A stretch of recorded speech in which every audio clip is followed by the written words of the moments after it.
नमस्कार साथियों, आज का हम लोगों का एक नया टॉपिक है। आज से हम लोग एक नए टॉपिक की ओर बढ़ेंगे जिसका नाम होता है रिले। यहाँ पर आप लोग देख रहे होंगे हमने एक हेडिंग डाल रखा है रिले। अब रिले तो आप लोगों ने सुना होगा कई बार। आपको मैं ये बता दूं कि रिले हमारे प्रोटेक्शन सिस्टम की जान है।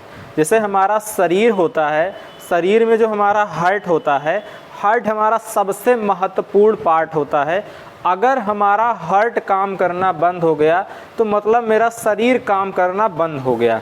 तो इसी तरीके से मैं ये कह सकता हूँ कि प्रोटेक्शन सिस्टम में अगर मेरा रिले काम करना बंद हो गया, तो ये आप मान के चलिए कि सारा प्रोटेक्शन आपका बंद हो गया। जैसे आपका शरीर में हार्ट काम करना बंद हुआ तो शरीर का काम बंद, वैसे प्रोटेक्शन सिस्टम के लिए आपका एक रिले एक तरीके का हार्ट होता है। अगर रिले काम करना बंद हो गया तो सारा प्रोटेक्शन आपका बंद हो गया। तो ये बात मेरा कहने का सिर्फ ये मतलब है कि इसकी उपयोगिता, ये टॉपिक बहुत महत्वपूर्ण है परीक्षा के लिए भी, साथ ही साथ हमारे पावर सिस्टम के लिए। कोई भी इलेक्ट्रिकल सिस्टम है उसका प्रोटेक्शन बहुत महत्वपूर्ण होता है।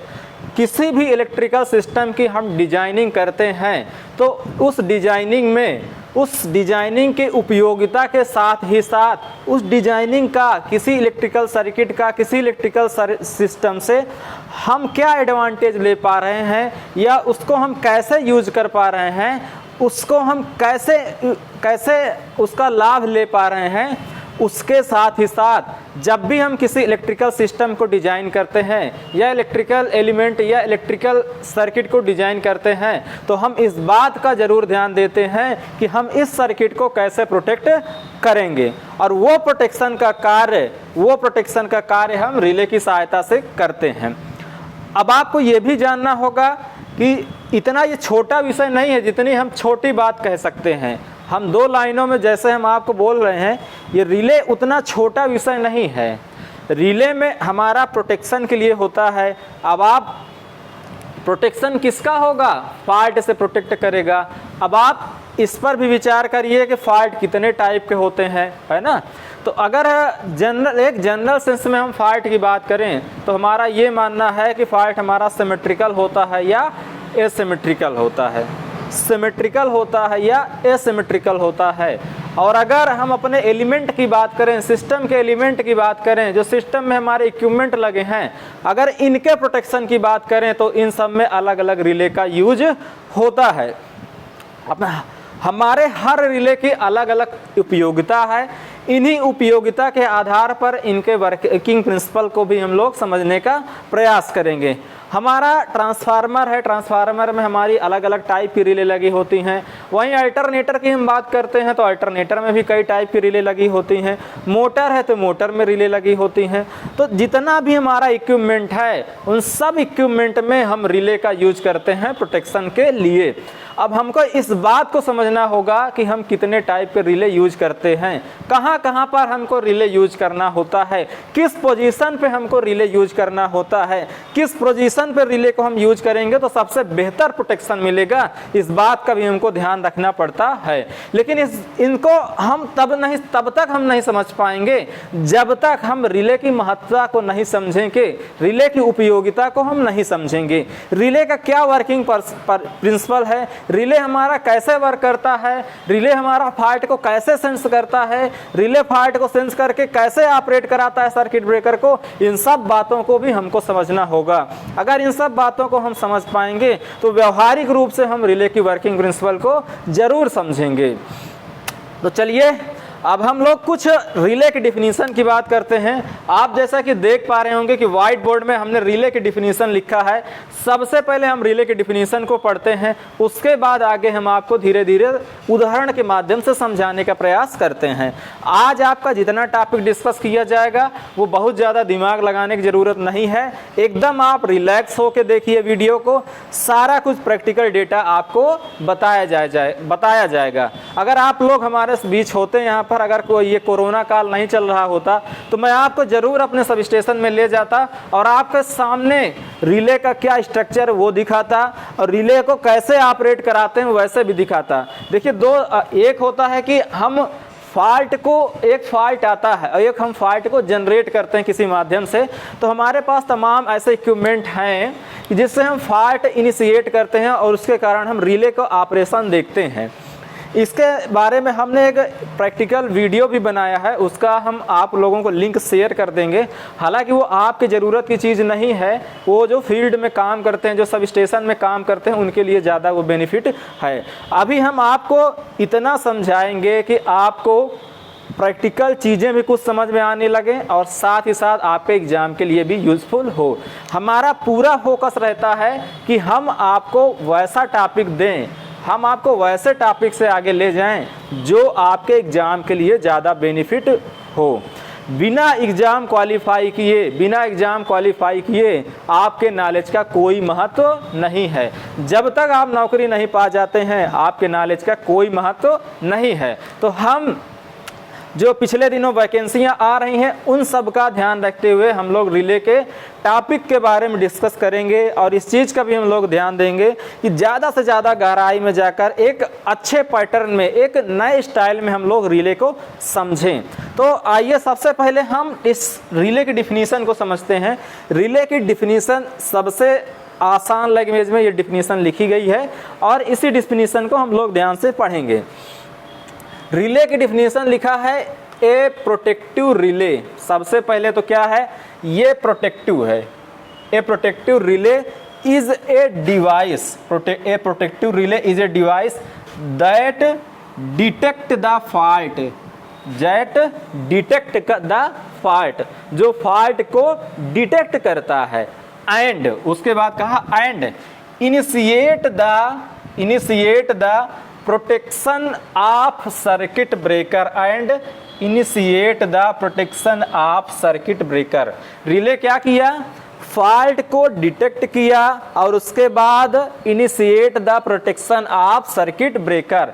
रिले क्या किया, फॉल्ट को डिटेक्ट किया या मैं कहूँ फॉल्ट को सेंस किया, उसके बाद सर्किट ब्रेकर को वो ऑपरेट करने के लिए, ऑपरेशन होने के लिए सर्किट ब्रेकर को इनिशिएट करता है। कौन करता है, रिले करता है। रिले का काम क्या हुआ, रिले फॉल्ट को सेंस करेगा, सेंस करने के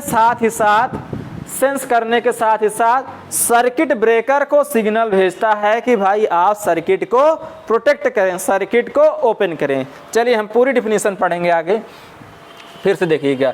ए protective relay is a device that detect the fault and initiate the protection of circuit breaker. Circuit breaker को प्रोटेक्शन करने के लिए इनिशिएट करता है। To isolate the faulty element, जो फॉल्टी एलिमेंट है केवल उसी को आइसोलेट करे। हाँ, ये सबसे महत्वपूर्ण बात है। रिले का काम केवल ऐसा ही नहीं है कि वो सर्किट को प्रोटेक्ट कराए, उसका ये भी काम है कि जो फॉल्टी सेक्शन है केवल उसी को ऑपरेट कराए, ये नहीं कि सारे सिस्टम को ही ऑपरेट कराए। अगर उदाहरण के लिए मैं आपको समझाना चाहूँ इस लैंग्वेज को, तो ये मेरा कोई सोर्स है, बात को समझिएगा। यहाँ पर कोई एक सर्किट ब्रेकर है, क्या है, सर्किट ब्रेकर है। इस सर्किट ब्रेकर से जुड़ा एक रिले है और इसके बाद ये मान लीजिए एक बस बार है और यहाँ पर एक कोई फिर से ये सर्किट ब्रेकर है। आइसोलेटर भी रहेगा, सीटी भी रहेगा, पीटी भी रहेगा, एलए भी रहेगा।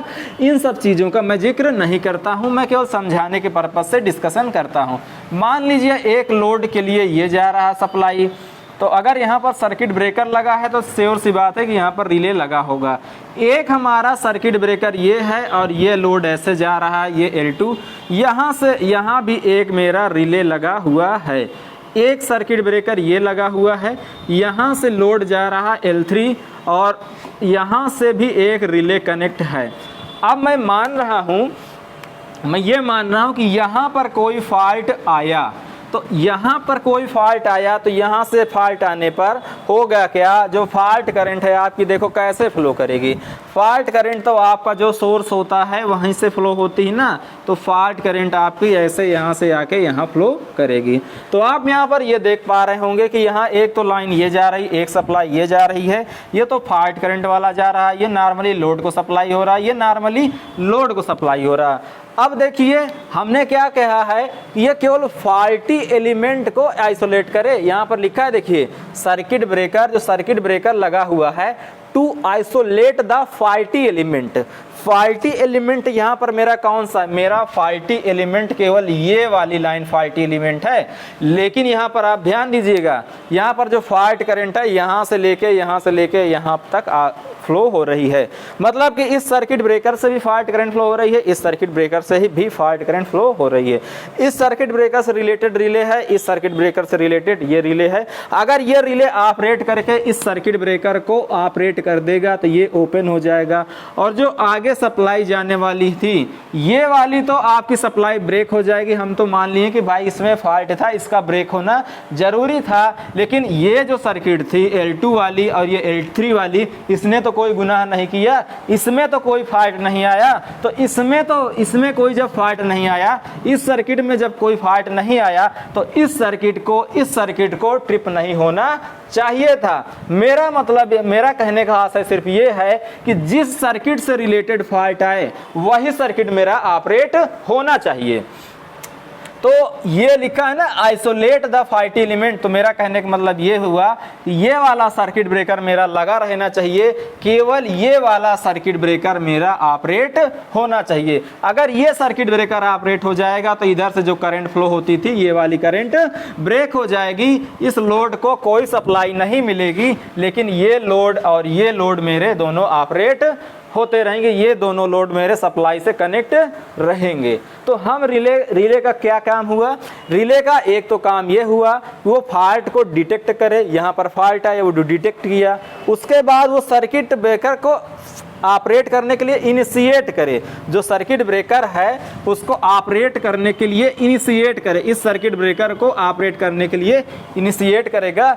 और जो फॉल्टी सेक्शन है, और जो फॉल्टी सेक्शन है उसी को अलग करे, उसी को आइसोलेट करे, और बाकी का सिस्टम हमारा बना रहे, बाकी का सिस्टम बना रहे, rest of the system.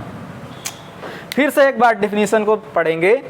A protective relay is a device that detect the fault and initiate the protection of circuit breaker and initiate the protection of circuit breaker to isolate the faulty element from the rest of system, A protective relay is the device that detect the fault and initiate the protection नहीं है, यहाँ पर होगा operation, इसीलिए मैं confuse हो रहा था कि सेंटेंस कैसे गलत हो रहा है। एंड ऑपरेशन होगा यहाँ पर, ऑपरेशन। अब हमारा सेंटेंस सही है। A protective relay is the device that detect the fault. Protective relay एक डिवाइस है जो फॉल्ट को डिटेक्ट करता and initiate the operation of circuit breaker, और सर्किट ब्रेकर को ऑपरेशन के लिए इनिशिएट करता है to isolate the faulty element from the rest of system. पूरे सिस्टम से जो हमारा फॉल्टी एलिमेंट है उसको अलग करने के लिए सर्किट ब्रेकर को रिले इनिशिएट करता है। जो हमारा पूरा सिस्टम है उससे फॉल्टी सेक्शन को आइसोलेट करने के लिए रिले हमारा इनिशिएट करता है, किसको, सर्किट ब्रेकर को। और ये इनिशिएट कैसे करेगा, वो फॉल्ट को खुद डिटेक्ट करेगा। बात यहाँ तक आपको क्लियर हो गई होगी। चलिए अब थोड़ा सा हम इसमें और प्रैक्टिकल रूप में जानना चाहेंगे, हम जानना चाहेंगे कि रिले होता कहाँ है, कहाँ लगता है रिले, कैसे ऑपरेट करता है, कहाँ पर ऑपरेट करता है, कब ऑपरेट करेगा, इस चीज़ का भी तो हम समझे। ये तो एक 2 लाइन का स्टेटमेंट हुआ, 2 लाइन की स्टेटमेंट से हम पूरे रिले को कहाँ समझ सकते हैं। लेकिन एक होती है ना बात कि आप अपने कम शब्दों में, कितने कम शब्दों में आप कह सकते हैं, ये वही वाली बात होती है डिफिनेशन के लिए।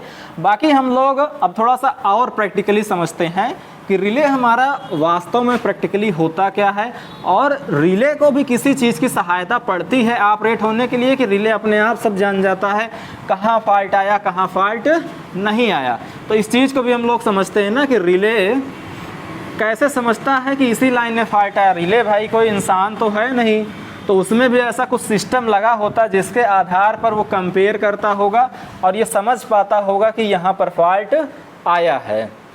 चलिए इस चीज़ को हम लोग समझते हैं। तो इस चीज़ को समझने से पहले आपको मैं ये बता दूं, कोई भी रिले जहाँ भी लगेगा रिले, वो रिले सीटी की सहायता से लगेगा, सीटी की सहायता से रिले लगेगा। अभी आपको समझ में आएगा।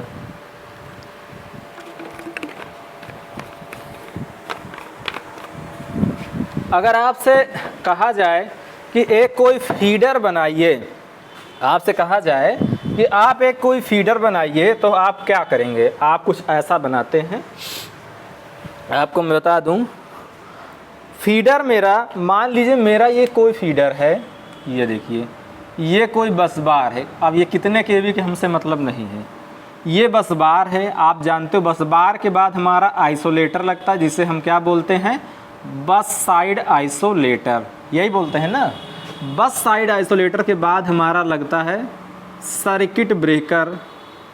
बस साइड आइसोलेटर के बाद हमारा लगता है सर्किट ब्रेकर।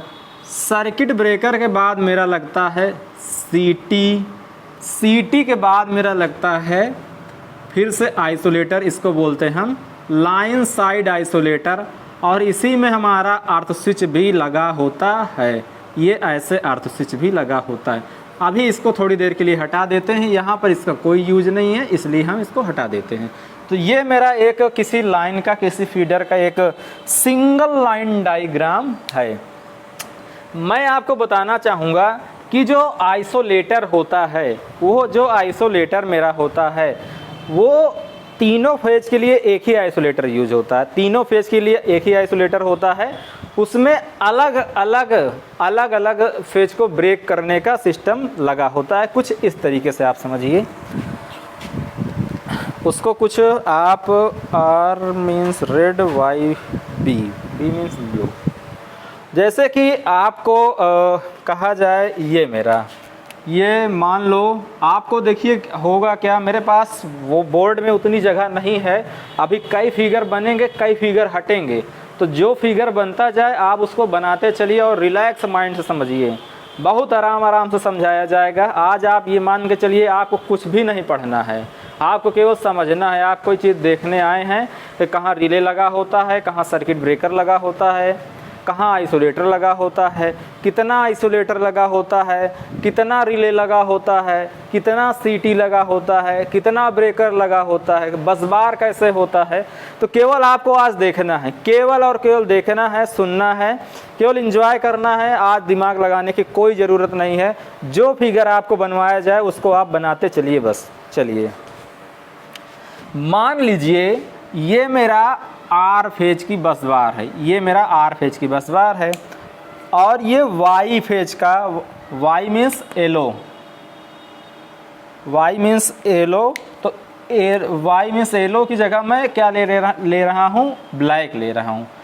ये वाई हो गया, और मेरा बी की जगह ये ब्लू हो गया, बी की जगह ये ब्लू हो गया। चलिए तो अब मेरा होगा क्या, जब अगर मैं आइसोलेटर की बात करूंगा तो सबसे पहले तो समझिए यहाँ से ये पूरा आर फेज की बस है, आर फेज का फीडर का ऐसे कंडक्टर आगे बढ़ेगा, ये आर फेज का कंडक्टर बढ़ेगा। इसी तरीके से ये वाई फेज का भी कंडक्टर आगे यहाँ से ये ऐसे आएगा, वाई फेज का। वाई फेज के बाद ऐसे ही मेरा बी फेज भी ऐसे ही मेरा आगे बढ़ेगा, ये देखिए ऐसे ही मेरा बी फेज भी बढ़ेगा। अब यहाँ पर समझिएगा, अब होगा क्या, अब ये होगा कि यहाँ पर एक आइसोलेटर लगेगा। क्या लगेगा? यहाँ पर एक आइसोलेटर लगेगा। ये देखिए, ये मेरा आइसोलेटर के लिए सिंबल है, ये मेरा आइसोलेटर के लिए सिंबल है, ये मेरा आइसोलेटर के लिए सिंबल है, ये आइसोलेटर के लिए। इस चीज़ को आप ध्यान समझिए। ये मेरा तीनों फेज में आइसोलेटर लगा होता है। तीनों फेज मीन्स ये होता है कि रहता एक ही आइसोलेटर है, उसमें तीनों फेज के ओपन और क्लोज होने के लिए अरेंजमेंट लगा होता है। अब इसी चीज़ को हम और आगे लेके बढ़ा के चलते हैं। आगे ये में आ गए यहाँ पर, मान लीजिए ये वाई फेज, सॉरी इसको हम दूसरे कलर से, ब्लैक कलर से ही बनाना चाहेंगे। समय थोड़ा सा लगेगा, लेकिन आप समय देंगे तो आपको थोड़ा ज़्यादा मज़ा आएगा। थोड़ा सा आपको प्रैक्टिकल चीज़ें एहसास कराने का मैं प्रयास कर रहा हूँ। प्रैक्टिकल चीज़ें एहसास कराने में थोड़ा सा आपको समय देना पड़ेगा। ये मेरा बी फेज के लिए हो गया है ना। अब हमने क्या क्या, इसके बाद मेरा क्या लगेगा, ब्रेकर लगेगा। जी हाँ, ब्रेकर लगेगा। अब हम ब्रेकर का सिंबल बना लेते हैं। जितने इक्विपमेंट हम लगा रहे हैं उसको हम ग्रीन कलर से बना ले रहे हैं, और बाकी सारी चीज़ों को हम उनके कलर कोड, जो हमारा RYB का कलर कोड के अनुसार हम कुछ मानकर बना रहे हैं। ये यहाँ पर मेरा सर्किट ब्रेकर है। यहाँ पर क्या है, मेरा सर्किट ब्रेकर है। देखिए ये सर्किट ब्रेकर है ना। ये बी का हो गया, ये वाई फेज का हो गया, और ये आर फेज का हो गया। ये आपके आर फेज का हो गया। बात को समझिएगा। अब यहाँ मैं ऐसा करता हूँ, इस सर्किट ब्रेकर को मैं 3 पार्ट में दिखा देता हूँ। होता क्या है, ये सर्किट ब्रेकर का एक ही पार्ट होता है, उसमें RYB 3 पोल लगे होते हैं, और उसका सब एक ही अरेंजमेंट रहता है। ये तीनों पोल एक साथ ऑपरेट होते हैं। RYB तीनों पोल एक साथ ऑपरेट होंगे। चाहे आइसोलेटर की हम बात कर लें, चाहे सर्किट ब्रेकर की हम बात कर लें, या चाहे आइसोलेटर और सर्किट ब्रेकर, यही दोनों तो ऑपरेट हमको कराना ही रहता है, और तो कुछ नया है नहीं। उसके बाद हम क्या देख पा रहे हैं, उसके बाद हमारा CT लगा हुआ है। सिस्टम में CT लगा हुआ है। चलिए CT लगा देते हैं। ये हमारा CT का सिंबल है, ये मेरा CT का सिंबल है, ये मेरा CT का सिंबल है। ये CT चूँकि अलग अलग होता है, ये CT चूँकि अलग अलग होता है, इसीलिए मैं इसको डॉटेड के अंदर नहीं दिखाऊंगा। मेरा यहाँ पर बताने का मतलब ये है कि जो CT होता है, R phase, Y phase, B phase, सब के लिए अलग अलग CT की ज़रूरत पड़ती है। लेकिन जो मेरा आइसोलेटर है या सर्किट ब्रेकर है, इसका सबका अरेंजमेंट एक में ही होता है। तो चलिए, ये मेरा क्या था, BSI था, ये मेरा सर्किट ब्रेकर था, और ये मेरा CT है, और ये मेरा फिर से आइसोलेटर यहाँ पर आ जाएगा। ये वाला आइसोलेटर कौन सा होगा, लाइन साइड आइसोलेटर होगा। ये कौन सा आइसोलेटर होगा, लाइन साइड आइसोलेटर होगा। लाइन साइड ये आइसोलेटर होगा। ये देखिए, लाइन साइड आइसोलेटर। चलिए, ये हमारा कोई 3 फेज लोड में आगे सप्लाई चली जाएगी। ये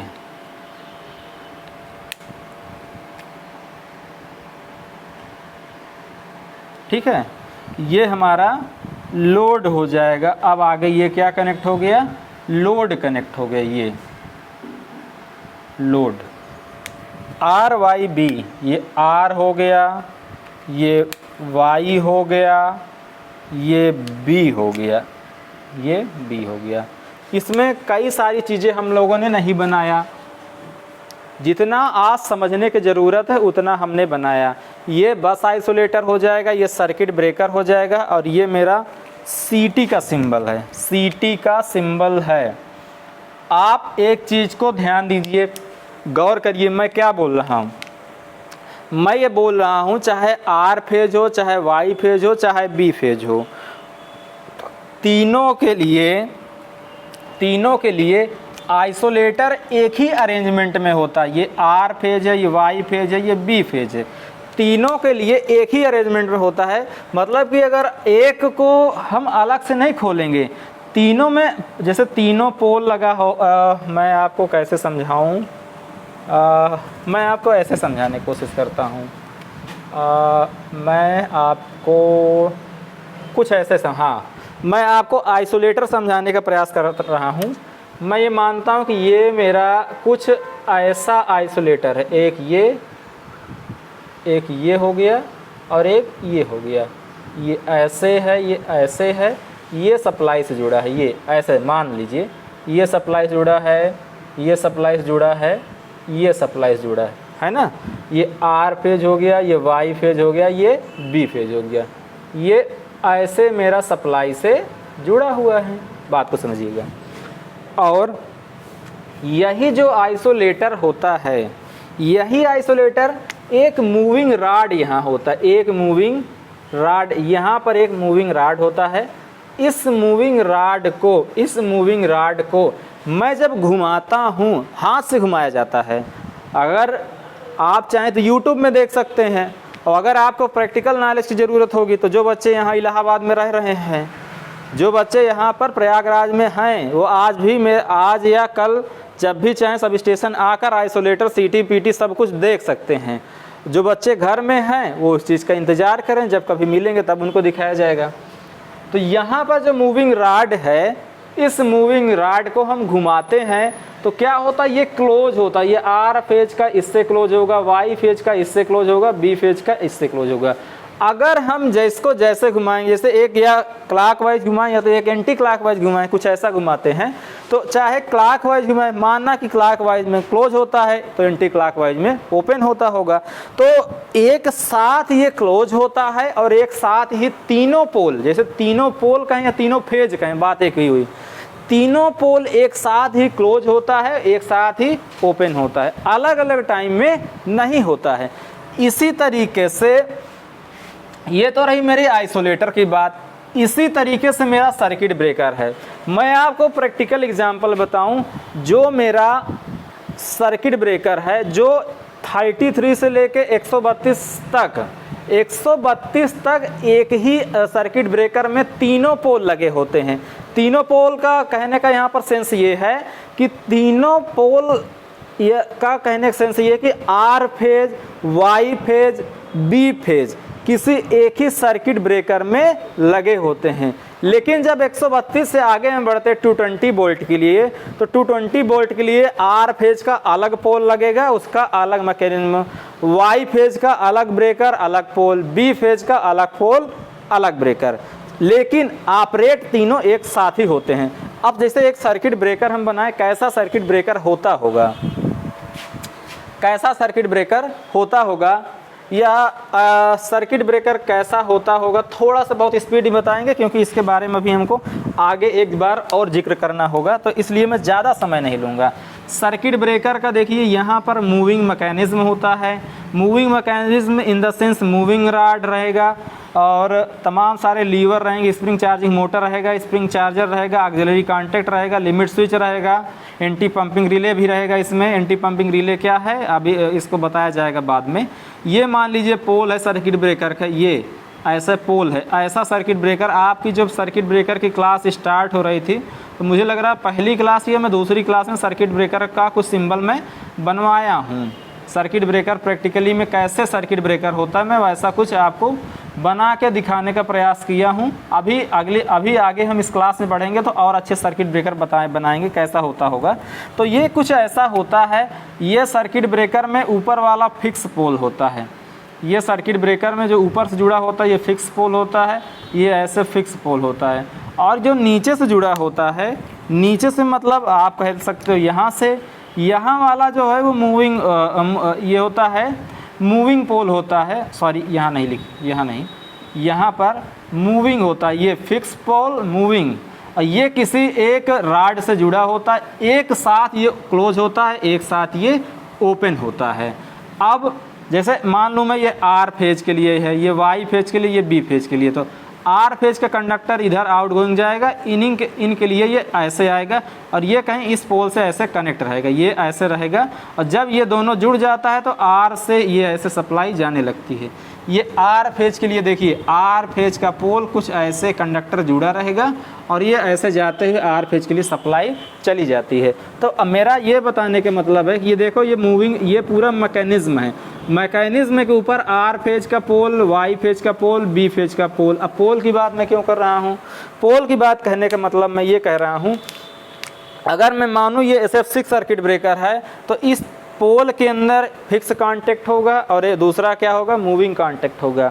तो फिक्स कांटेक्ट और मूविंग कांटेक्ट के बीच में यहाँ पर SF6 गैस भरी रहेगी और उस SF6 गैस का क्या काम रहता है, आर्क को क्वेंच करने के लिए। और ये जो बाहरी सिरा होता है ये पोर्सलीन का बना होता है और पूर्णतः ये सील पैक होता है, पूर्णतः ये सील पैक होगा।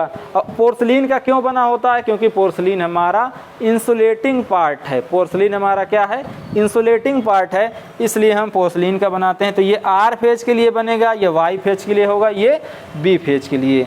अगर हमारा ये 132 तक की बात हो रही है, अगर हम जैसे जैसे 132 से आगे बढ़ते हैं, मान लीजिए हमने 220 पर गए, तो 220 पर हम ये देखते हैं कि आर फेज का पूरा सिस्टम में अलग होता है, पूरा ये मैकेनिज्म अलग रहेगा, पूरा अलग अलग रहेगा। ये पूरा एक अलग आर पोल रहेगा, ये वाई पोल का पूरा अलग सिस्टम, बी पोल का पूरा अलग सिस्टम।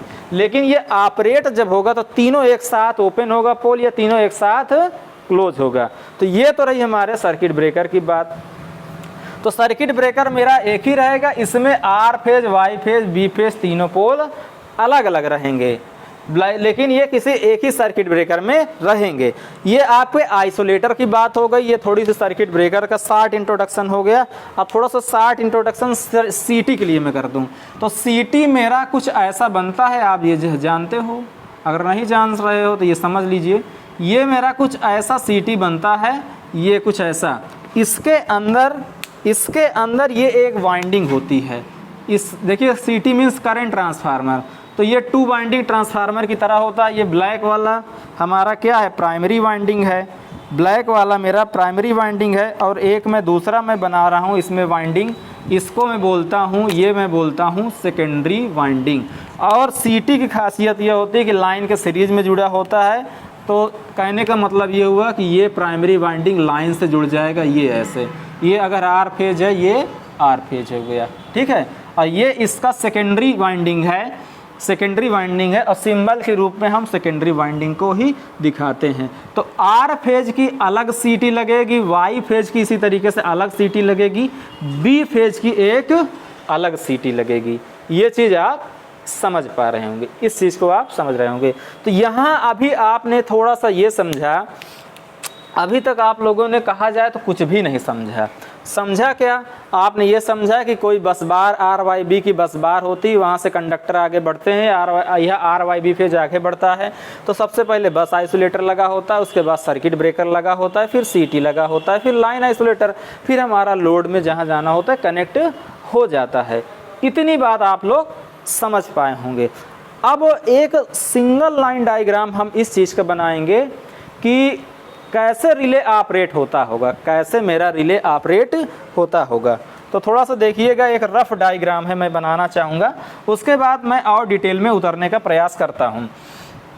ये मान लो बस बार है, ये मान लो बस बार है। आप हमेशा बस बार इस तरीके से बनाते हो, हम मान लीजिए ऐसे बस बार बना दिए, कोई गलती तो किए नहीं।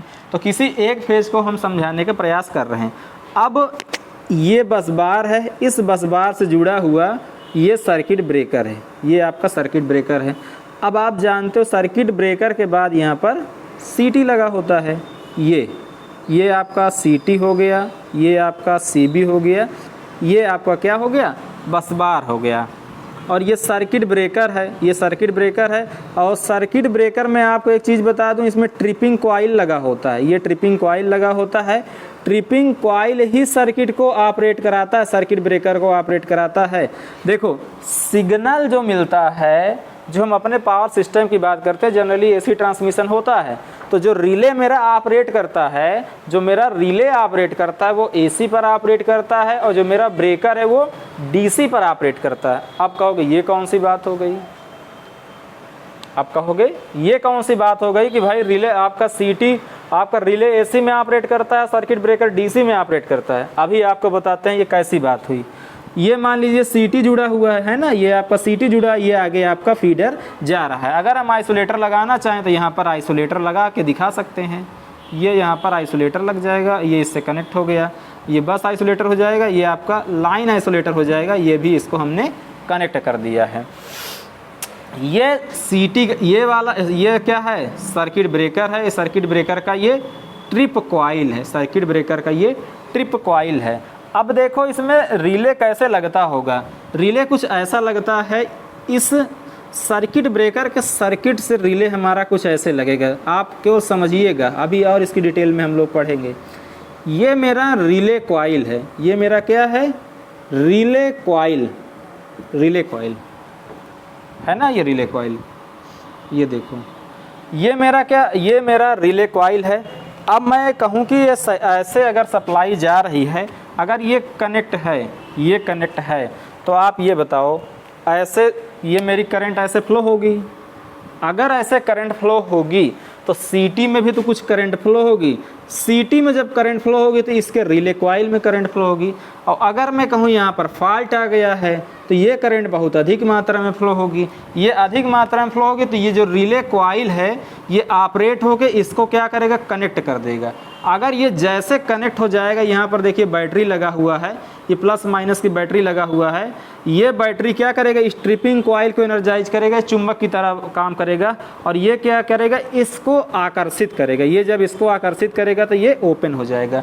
ये ओपन हो गया मतलब सर्किट मेरा ऑपरेट हो गया, ये सर्किट ब्रेकर मेरा ऑपरेट हो गया। अभी आप यहाँ से देखो, अभी यहाँ से आप देखो, अभी आगे और मैं समझाऊंगा, थोड़ा और साफ साफ बनाऊंगा। अभी आप यहाँ समझो, ये वाला CT देखो, यहाँ कौन सी करंट फ्लो हो रही थी, AC फ्लो हो रही थी, और ये AC फ्लो हुई थी तो ये CT में भी AC फ्लो हुई थी। और ये कहाँ गई थी, रिले की कॉइल में गई थी। तो रिले का कॉइल, रिले किससे ऑपरेट हुआ, AC करंट से ऑपरेट हुआ। अब मैं इसकी बात कर रहा हूँ, ये सर्किट ब्रेकर का कॉइल है, ये ट्रिप कॉइल है, यहाँ से लेकर ये पूरा पार्ट सर्किट ब्रेकर का है, और ये बैटरी अलग है। ये बैटरी पूरा अलग सिस्टम ही होता है, अलग से बैटरी बैंक लगाया जाता है, अलग से 2 वोल्ट का सेल रहता है। अगर 132 का पावर हाउस है तो उसमें 55 सेल लगते हैं, मतलब 110 वोल्ट की बैटरी लगती है। और ये जो सर्किट ब्रेकर का ट्रिप कॉइल, ये किससे ऑपरेट हो रहा है, ये देखो यहाँ पर क्या लगा है, DC लगा है। तो सर्किट ब्रेकर किससे ऑपरेट हुआ, DC से। रिले किससे ऑपरेट हुआ, AC से। ये बात आप थोड़ी बहुत समझ पा रहे होंगे। चलिए अब मैं क्या करूँगा, इसको हटाऊँगा, तब अपने अगले टॉपिक की ओर मैं मूव करूँगा। देखो सब कुछ बनाते चलो, सब कुछ बनाते चलो, जो कुछ मैं बोल रहा हूँ टूटी फूटी लैंग्वेज में आप लिख लो, टूटी फूटी लैंग्वेज में लिख लो, तभी आपको ये समझ में आएगा। नहीं तो होगा क्या, आज तो सब समझ में आ जाएगा, आज कहिए हो सकता समझ में आ रहा हो। अब मैं तो ये मान के चल रहा हूँ कि आपको समझ में आ रहा है। अगर आप सामने मेरे होते तो मुझे एक्चुअल एक्सप्रेशन आपको प्राप्त होता है। तो जो चीज़ मैं बोल रहा हूँ टूटी फूटी लैंग्वेज में ही आप लोग लिखते हुए चलिए। जब आप लिखते हुए चलेंगे ना तो होगा क्या, होगा मेरा ये कि आने वाले दिनों में, सॉरी मैं ये कहना चाह रहा हूँ कि जब आप टूटी फूटी लैंग्वेज में लिख लोगे तो होगा ये कि आप मान लीजिए 10 दिन बाद, महीना बाद, 4 महीना बाद अगर फिर से इसी चीज़ को पलटेंगे तो ये आपको तब तक भूल चुका होगा। अगर आप लिखे रहेंगे तो आपको जो भूला हुआ है वो समझ में आ जाएगा। तो धीरे धीरे हम अपने टॉपिक के और करीब पहुँचते हुए दिख रहे हैं। आपको समझ में आएगा, साथ ही आपको मज़ा आएगा कि आपका रिले कैसे ऑपरेट करता होगा। अभी आपको मैं बेसिक एक फंडा बनाया, एक जैसे कहते हैं ना फोबिया बनाना, या एक कहते हैं बैकग्राउंड बनाना, कुछ ऐसा ही मैं कह सकता हूँ एक लेमैन या रफ लैंग्वेज में। अभी आपको रिले का मैं कुछ भी नहीं बताया हूँ, अभी केवल हल्का हल्का इंट्रोडक्शन पार्ट ही आपका चल रहा है। अभी धीरे धीरे आप रिले के नज़दीक पहुँचेंगे तो आपका अभी समझ में आया होगा, समझ में आएगा। अभी भी मुझे पूरा विश्वास है कि आपको ये नहीं समझ में आया होगा कि सर्किट ब्रेकर DC से कैसे ऑपरेट होता है और रिले कैसे AC से ऑपरेट होता है। मैं ये मान के चल रहा हूँ कि अभी आपको पूरी तरीके से ये समझ में नहीं आया होगा। मैं इतना समझ रहा हूँ कि अभी आपको समझ में नहीं आया होगा। अभी आपको इस पर और समझाने की ज़रूरत है, मुझे इस पर मैं और आपको समझाऊँगा। चलो तो फिर से मैं वही फिगर बनाना चाहूँगा। उस फिगर में हमने ये बनाया था कि ये मेरा बस बार है, ये मेरा बस बार है, और इससे जुड़ा हुआ मेरा सर्किट ब्रेकर है ये, और इस सर्किट ब्रेकर का ये ट्रिपिंग कॉइल है। सर्किट ब्रेकर में ट्रिपिंग कॉइल होता है, अभी मैं बताऊंगा। इस सर्किट ब्रेकर से एक बैटरी जुड़ा होता है, इस सर्किट ब्रेकर से एक बैटरी जुड़ा होता है, और सर्किट ब्रेकर को सिग्नल भेजने के लिए, सर्किट ब्रेकर सिग्नल किससे प्राप्त होता है? रिले से प्राप्त होता है। किससे? रिले से। ये केवल समझाने के लिए ऐसा बनाया जाता है। और ये मेरा सीटी होता है, ये मेरा क्या है? रिले का कॉइल है। ये कुछ ऐसा रिले का कॉइल है, और ये आगे लोड है। अब इसको चाहूँ तो मैं लिख दूँ, ये मेरा रिले कॉइल है। क्या है? Relay coil. इतना पार्ट मेरा रिले की कॉइल में आएगा। ये मेरा क्या है? सीटी है। क्या है मेरा? सीटी है। और मैं आपको बता दूं, इतना पार्ट ये वाला, इतना पार्ट आपका है सर्किट ब्रेकर का, पूरा पार्ट सर्किट ब्रेकर का है। तो इसको मैं लिख देता हूँ सर्किट ब्रेकर। टीसी मतलब होता है ट्रिप कॉइल, ये टीसी मतलब ट्रिप कॉइल, और ये बैटरी लगा हुआ है, और ये बस बार है। अब थोड़ा सा और प्रैक्टिकल में कर रहा हूँ, तो और आपको समझ में आएगा। देखिए, चाहे हम जितना डीप जाएं, चाहे हम जितना आगे जाएं, बेसिक जो होता, बेसिक फंडामेंटल वही रहता है। उस बेसिक फंडामेंटल को हम चेंज नहीं कर सकते हैं। उस बेसिक फंडामेंटल के अनुसार ही हमको समझना है। मान लीजिए ये आइसोलेटर है, ये आपका क्लोज है, ये आपका सर्किट ब्रेकर है, ये आपका सर्किट ब्रेकर है। ये फिर से सर्किट ब्रेकर के आगे ये मेरा सीटी लगा होगा, और ये सीटी के आगे फिर मेरा लाइन आइसोलेटर लगा होगा, जो कि क्लोज पोजीशन में है। ये लोड को सप्लाई मेरी जा रही है। होता क्या है? होता ये है, देखो ये सेम समझो, एक आपका इस वाले फीडर में कितना दिखाया हूँ? ये दिखाया हूँ, ये दिखाया हूँ, ये दिखाया हूँ, ये दिखाया हूँ, ये दिखाया हूँ। इसमें एक्स्ट्रा क्या है? ये सर्किट ब्रेकर दिखाया हूँ। ये क्या है? रिले कॉइल है। ठीक है। अब एक चीज़ और समझो, ये सीटी, ये सर्किट ब्रेकर, ये लाइन आइसोलेटर, ये बस आइसोलेटर, हमको मतलब किससे है?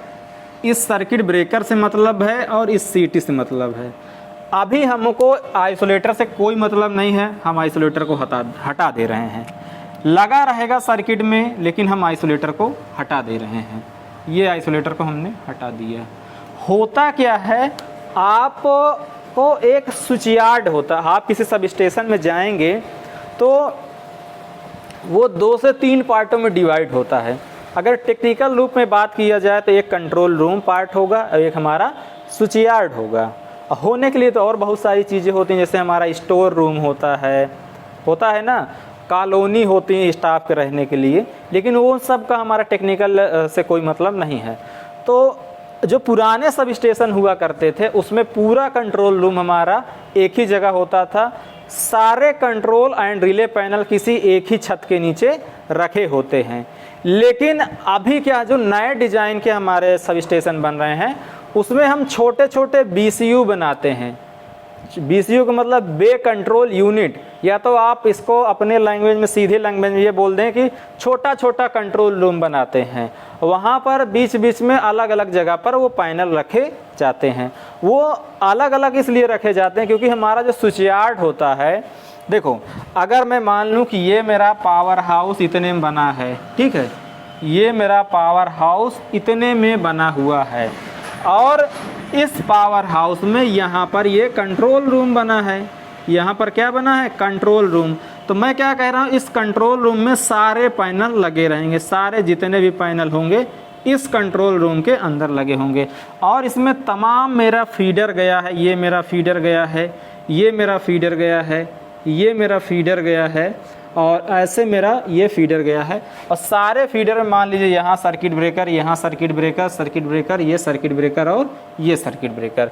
इसकी कंट्रोलिंग कहाँ से होती है? इस सर्किट ब्रेकर की कंट्रोलिंग इस पैनल से होती है, इस पैनल से होती है, इस पैनल से होती है, इस पैनल से होती है। अब इस सर्किट ब्रेकर से इसको कनेक्ट करने के लिए कंट्रोल केबल लगता है, कंट्रोल केबल लगता है। ये काफ़ी बड़ी बड़ी लंबाई में होता है। अगर आप ऐसा करो, अगर आप कुछ ऐसा करो कि ये जो मेरा सब स्टेशन बन रहा था, इस सब स्टेशन में मैं छोटा बीच बीच में कंट्रोल रूम बना दूं। मान लीजिए एक कंट्रोल पैनल यहाँ बना दिया हूँ, एक कंट्रोल पैनल मैं यहाँ बना दिया हूँ, एक कंट्रोल पैनल में यहाँ, ये किसी कमरे के अंदर रहेगा। और यहाँ पर क्या है, मान लीजिए ये सप्लाई जा रही लोड के लिए, ये सप्लाई जा रही है, ये सप्लाई जा रही, ये सर्किट ब्रेकर लगा, ये सर्किट ब्रेकर लगा, ये सर्किट ब्रेकर। अब आप ये बताओ, इसका रिले इस कंट्रोल रूम से कनेक्शन रहेगा केबल के थ्रू, इसका इससे रहेगा। ये केबल छोटी छोटी लग जाएगी, बीच बीच में हमने पैनल लगा दिया। और इसके लिए काफ़ी बड़ी केबल यहाँ से यहाँ तक सब लोगों को एक ही जगह पर खींचना पड़ता है। तो ये वाला सिस्टम अब नया हो गया, ये वाला हमको पुराना हो गया। लेकिन समझने में चूँकि आसानी होगी तो हम पुराने सिस्टम को लेके समझेंगे। चलो इतना मैं हटाता हूँ। अभी देखो, जब हम प्रैक्टिकली की बात करते हैं तो समझने में मज़ा तो ज़रूर आता, सारी चीज़ें समझ में तो ज़रूर आती हैं, लेकिन थोड़ा सा समय देना पड़ता है, हमें समय देना पड़ता। बिना समय के ज्ञान नहीं है और सफलता का कोई शॉर्टकट भी नहीं है। इस चीज़ को आप गांठ बांध लीजिए कि सफलता का कोई शॉर्टकट नहीं है। अगर कोई व्यक्ति कहे कि आपसे कि वो 6 महीने में या 2 महीने में तैयारी करके जेई बन गया है, तो इसका मतलब है या तो वो झूठ बोल रहा है, या तो वो इस 2 महीने से पहले कभी ना कभी बहुत ज़्यादा मेहनत किया होगा, चाहे वो कॉलेज टाइम में ही बहुत ज़्यादा मेहनत किया होगा। तो इस सफलता का कोई शॉर्टकट नहीं है। अब आइए यहाँ पर होगा क्या, ये हमारा पूरा सिस्टम स्विचयार्ड में रहेगा। स्विचयार्ड मतलब खुले आसमान के नीचे बहुत बड़ा बड़ा बना रहता है, टावर CTPT है, आप अगर देखे होंगे तो समझ गए होंगे। और एक कमरा होता है जिसे मैं बोलता हूँ कंट्रोल रूम, जिसे मैं क्या बोलता हूँ, कंट्रोल रूम। ये एक कमरा है, ये एक कमरा है, इस कमरे को मैं बोलता हूँ कंट्रोल रूम। इस कमरे को मैं क्या बोलूँगा, कंट्रोल रूम। चलिए बहुत अच्छा नहीं बना है, इसको मैं बोलूँगा कंट्रोल रूम। और एक और रूम होता है, और एक और रूम होता है, इस कमरे को मैं बोलता हूँ बैटरी रूम। बैटरी रूम भी होता है। होता कुछ ऐसा है, इस कंट्रोल रूम में मेरे पैनल लगे होते हैं, ये जिसे हम बोलते हैं कंट्रोल एंड रिले पैनल। इस पैनल के अंदर कंट्रोलिंग भी होती, मतलब ऑन ऑफ करने का भी स्विच होता है, साथ ही साथ रिले भी लगा होता है। क्या होता है, इसके अंदर रिले भी लगा होता है। यहाँ पर रिले, ये पैनल के अंदर रिले लगा रहेगा, पैनल के अंदर रिले लगा रहेगा, ये कुछ ऐसा रिले लगा रहेगा। ये मैं मान के चलूँ बैटरी है, कई बैटरियाँ रहेंगी। कई बैटरियाँ का मतलब 132 की बात करें तो 55 बैटरी रहेंगी, प्लस माइनस, ये हुआ प्लस माइनस, ये हुआ प्लस माइनस, ठीक है। और ये सारी बैटरियों को हम क्या करते हैं, सीरीज में जोड़ देते हैं। ये ऐसे सीरीज में जोड़ देते हैं। ये करीब 55 बैटरियाँ होती हैं, ये 55 बैटरी होंगी, 55 बैटरी रहेंगी और 55 सेल होंगे। एक सेल होता है 2 वोल्ट का, अगर 55 सेल हम लगा देंगे तो 2 से गुणा कर देंगे तो 110 वोल्ट आएगा, है ना। तो ये 132 to 20 kV तक 110 वोल्ट की बैटरी यूज होते हैं। उससे ऊपर 400 या 765 पर 220 वोल्ट DC का हम लोग यूज करते हैं। तो हुआ कनेक्शन कुछ ऐसा होता है, ये स्विचयार्ड में होता है, ये मेरा कंट्रोल रूम है। कंट्रोल रूम में कंट्रोल एंड रिले पैनल है। ये क्या है, C&R पैनल, इसको ऐसे बोलते हैं। C means control, means and, R means R. C&R panel, ये C&R पैनल है, ये C&R पैनल है। अब आप देखो यहाँ से CT यहाँ से कहाँ कनेक्ट है, यहाँ कनेक्ट, रिले वाले में कनेक्ट है ना कनेक्ट। तो इसका मतलब ये हुआ कि ये वाला CT का कनेक्शन ये रिले से होगा, ये यहाँ रिले से हमने कनेक्ट कर दिया, ये रिले से कनेक्ट किया। ये जो कनेक्ट कर रहे हैं केबल ना, ये कॉपर कंट्रोल वायर होता है, इसको हम बोलते हैं कंट्रोल केबल कह दें, या तो आप एक वर्ड सुने होंगे पायलट वायर। पायलट वायर आप डिफरेंशियल प्रोटेक्शन में पायलट वायर का जिक्र सुने होंगे, तो वही पायलट वायर है। इसको चाहे मैं कंट्रोल केबल बोल दूं, चाहे मैं पायलट वायर बोलूं। देखो CT का कनेक्शन हमने किससे किया, रिले से किया, कर दिया ना। ये रिले की कॉइल है, ये हमने रिले से कर दिया। अब ये रिले किसको सिग्नल भेजता है, देखो अब ये रिले किसको सिग्नल भेजता है, ये रिले सर्किट ब्रेकर को भेजता है, ये रिले सर्किट ब्रेकर को भेजता है, ये रिले सर्किट ब्रेकर को भेजता है। या तो आप ऐसे समझा सकते हो कि सर्किट ब्रेकर को चूंकि DC की हमको ज़रूरत पड़ती है, सर्किट ब्रेकर को चूंकि हमें सर्किट ब्रेकर को DC की ज़रूरत पड़ती है, तो ये कुछ ऐसा जाएगा, देखिएगा कुछ ऐसा जाता है।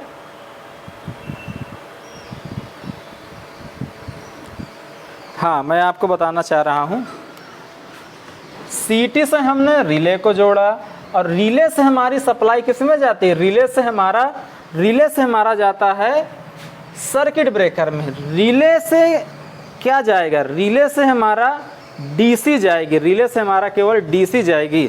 तो यहाँ से यहाँ देखो होगा क्या, रिले से दो कनेक्शन निकलेंगे, रिले से दो कनेक्शन निकलेंगे। अब इसको आप समझिएगा, रिले से दो कनेक्शन निकलेंगे कुछ ऐसा, ये रिले है, रिले से मान लीजिए ये एक कनेक्शन निकला, बस एक रफ डायग्राम में एक ये कनेक्शन निकला।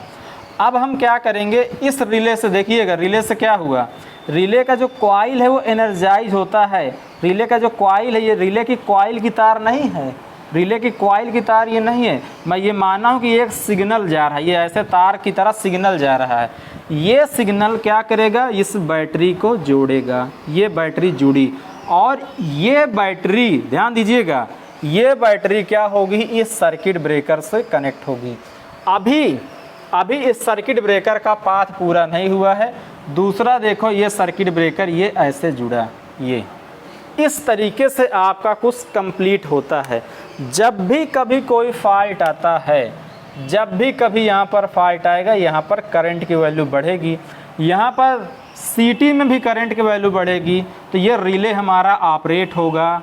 रिले जब ऑपरेट होगा तब ये DC आगे फॉरवर्ड करेगा। यहाँ कुछ ऐसा मूविंग मैकेनिज्म लगा होता है रिले को ऑपरेट कराने के लिए कि जब तक ये रिले ऑपरेट नहीं होगा तब तक ये इससे कनेक्ट नहीं होता। ये कुछ ऐसा मान लीजिए मूविंग मैकेनिज्म या कुछ ऐसा कनेक्शन रहेगा कि ये तभी इसको क्लोज करेगा, ये तभी इसको क्लोज करेगा जब रिले ऑपरेट होगा। और रिले हमेशा फॉल्ट कंडीशन में ही ऑपरेट करेगा, अदरवाइज ऑपरेट नहीं करेगा। जब यहाँ रिले ऑपरेट करेगा तो ये कनेक्ट हो जाएगा। फिर ये जब DC आगे फॉरवर्ड हो गई, ये DC यहाँ पर आगे फॉरवर्ड हो गई, DC अगर मेरी फॉरवर्ड हो गई तो सर्किट ब्रेकर मेरा ऑपरेट हो जाएगा। थोड़ा सा समझने का प्रयास करिएगा, थोड़ा समझने का प्रयास करिए। CT से सबसे पहले रिले में जाएगा, अगर फॉल्ट आया तो रिले ऑपरेट करेगा, अदरवाइज रिले ऑपरेट नहीं करेगा। मान लीजिए रिले ऑपरेट किया तो ये वाला कनेक्शन इससे जुड़ जाएगा। जैसे ये कनेक्शन आगे जुड़ा तो ये पॉजिटिव और निगेटिव सप्लाई कहाँ गई, सर्किट ब्रेकर में। और सर्किट ब्रेकर में कहाँ जाएगी, इस सर्किट ब्रेकर में क्या लगा होता है, इस सर्किट ब्रेकर में एक ट्रिप कॉइल लगा होता है, ट्रिप कॉइल, और वही ट्रिप कॉइल सर्किट ब्रेकर को ऑपरेट करता है। ये देखिए, यहाँ सर्किट ब्रेकर में ट्रिप कॉइल लगा, ये ट्रिप कॉइल क्या रहेगा, जब सर्किट मेरा नॉर्मल रहेगा तो ये जुड़ा रहेगा, जब ट्रिप कॉइल ये ऑपरेट होगा तो ये इसको खींच लेगा का मतलब सर्किट मेरा ओपन हो जाएगा। तो कुछ ऐसा ऑपरेट होता है, यहाँ पर आप कुछ इस तरीके से ऑपरेट हुआ। यहाँ जो रिले ऑपरेट हुआ वो AC से ऑपरेट हुआ। आगे ये जो कनेक्शन जा रहा है ये AC प्रोवाइड नहीं कर रहा है, आगे जो कनेक्शन जा रहा है वो केवल DC को कनेक्ट करने के लिए है। आगे जो सिग्नल जा रहा है सर्किट ब्रेकर में वो DC के माध्यम से जा रहा है, सिग्नल उग्नल नहीं जाता, DC की सप्लाई आगे फॉरवर्ड होती है। क्योंकि DC हमारा कहाँ रहता है, बैटरी बैंक में स्टोर है, और DC की सप्लाई फॉरवर्ड करता है कहाँ पर, सर्किट ब्रेकर के ट्रिपिंग कॉइल में। और ये जब ट्रिपिंग कॉइल ऑपरेट होता है तो सर्किट ब्रेकर मेरा ओपन हो जाता है। तो आप अभी थोड़ा सा रिले का समझ पा रहे होंगे कि रिले मेरा CT की सहायता से कनेक्ट होगा, जब फॉल्ट करंट फ्लो होगी तो ये ऑपरेट कर जाएगा। अभी एक चीज़ आपको ये नहीं समझ में आ रहा होगा कि रिले मेरा कैसे पहचाने कि भैया ये करंट फॉल्ट वाली करंट है और ये फॉल्ट वाली करंट नहीं है ना। यहाँ से आप इतना तो समझ पा रहे होंगे कि CT से ये रिले में सप्लाई जाएगी तो ये क्या करेगा, आगे ये DC फॉरवर्ड करने का कार्य करेगा सर्किट ब्रेकर में। लेकिन कब करेगा, मैं बोल रहा हूँ, मैं ये बार बार बोल रहा हूँ, जब मेरा फॉल्ट आएगा तब मेरा रिले DC को आगे फॉरवर्ड करेगा। कहाँ फॉरवर्ड करेगा, सर्किट ब्रेकर को। और रिले कब ऑपरेट करेगा, जब फॉल्ट करंट हो गए। फॉल्ट करंट कहे में, AC में है। सर्किट ब्रेकर किस में ऑपरेट हो रहा है, DC में ऑपरेट हो रहा है। तो इतना तो आप समझ गए होंगे कि रिले जो ऑपरेट होता है वो CT की सहायता से ऑपरेट होता है, ये तो आप समझ गए होंगे। अभी आपको ये नहीं समझ में आ रहा होगा कि रिले मेरा कैसे ऑपरेट करता होगा, रिले मेरा कैसे समझता होगा कि भाई साहब ये फॉल्ट वाली करंट है और ये वाली फॉल्ट करंट नहीं है। तो चलिए इस चीज़ को हम लोग समझने का प्रयास करते हैं कि रिले है या CT है, वो कैसे सर्किट को ऑपरेट करता है। चलिए इस चीज़ को समझते हैं। तो अभी मैं क्या करता हूँ, एक थोड़ा सा नया फिगर और मैं बनाता हूँ, ठीक है बच्चों, एक और नया फिगर बनाता हूँ। थोड़ा सा मैं CT और रिले की और डिटेलिंग में जाऊँगा, थोड़ा सा मैं CT और रिले की और डिटेलिंग में मैं जाऊँगा, थोड़ा सा मैं CT और रिले की और डिटेलिंग में जाऊँगा, तब थोड़ा सा आपको। और सर्किट ब्रेकर की और डिटेलिंग में नहीं जाऊँगा। क्यों नहीं जाऊँगा, क्योंकि मेरा ऑब्जेक्ट, मेरा जो मेन फोकस है, मैं रिले के अंदर जाना चाह रहा हूँ। रिले के अंदर जाने के लिए मुझे CT की मदद लेनी पड़ेगी। CT की मदद इसलिए लेनी पड़ेगी क्योंकि CT से ही तो रिले को मिल रही है सप्लाई। तो इसलिए मैं CT में थोड़ा सा और इंटरनली जाऊँगा और रिले में मैं थोड़ा सा और इंटरनली जाऊँगा। चलिए, तो जैसा कि हम बता रहे थे कि हम क्या करेंगे, बस आइसोलेटर या लाइन आइसोलेटर के इग्नोर करते हुए आगे बढ़ेंगे। और यहाँ पर मेरा सर्किट ब्रेकर है, सर्किट ब्रेकर के बाद मेरा क्या है, सीधे CT है। सर्किट ब्रेकर के बाद सीधे मैं CT की ओर रुख करूँगा। CT को मैं क्या करता हूँ, CT जो एक्चुअल सर्किट में जैसे बना होता है वैसे हम लोग बनाते हैं। कैसे CT हमारा लगा होता होगा, कैसे CT मेरा लगा होता होगा, वैसा हम लोग थोड़ा सा और एक्चुअल बनाएंगे तो मज़ा आएगा। अभी हाँ, थोड़ा सा और एक्चुअल बनाएंगे। ऐसा करते हैं, ब्लू कलर से हम लाइन को बना देते हैं और जो इक्विपमेंट बनाते हैं उसको ब्लैक कलर से बना देते हैं। ऐसा कुछ है नहीं, थोड़ा सा ब्लैक कलर ज़्यादा डार्क होता है तो आपको ध्यान अच्छे से दिखेगा, आपके दिखने के हिसाब से मैं ऐसा कर रहा हूँ। CT मेरा देखो कुछ ऐसा होता है, कुछ ऐसा होगा, ध्यान दीजिएगा, ये मेरा CT कुछ ऐसा होगा। अभी आप समझोगे, अभी बहुत अच्छे समझ में आएगा। ये CT मेरा कुछ ऐसा होगा, ये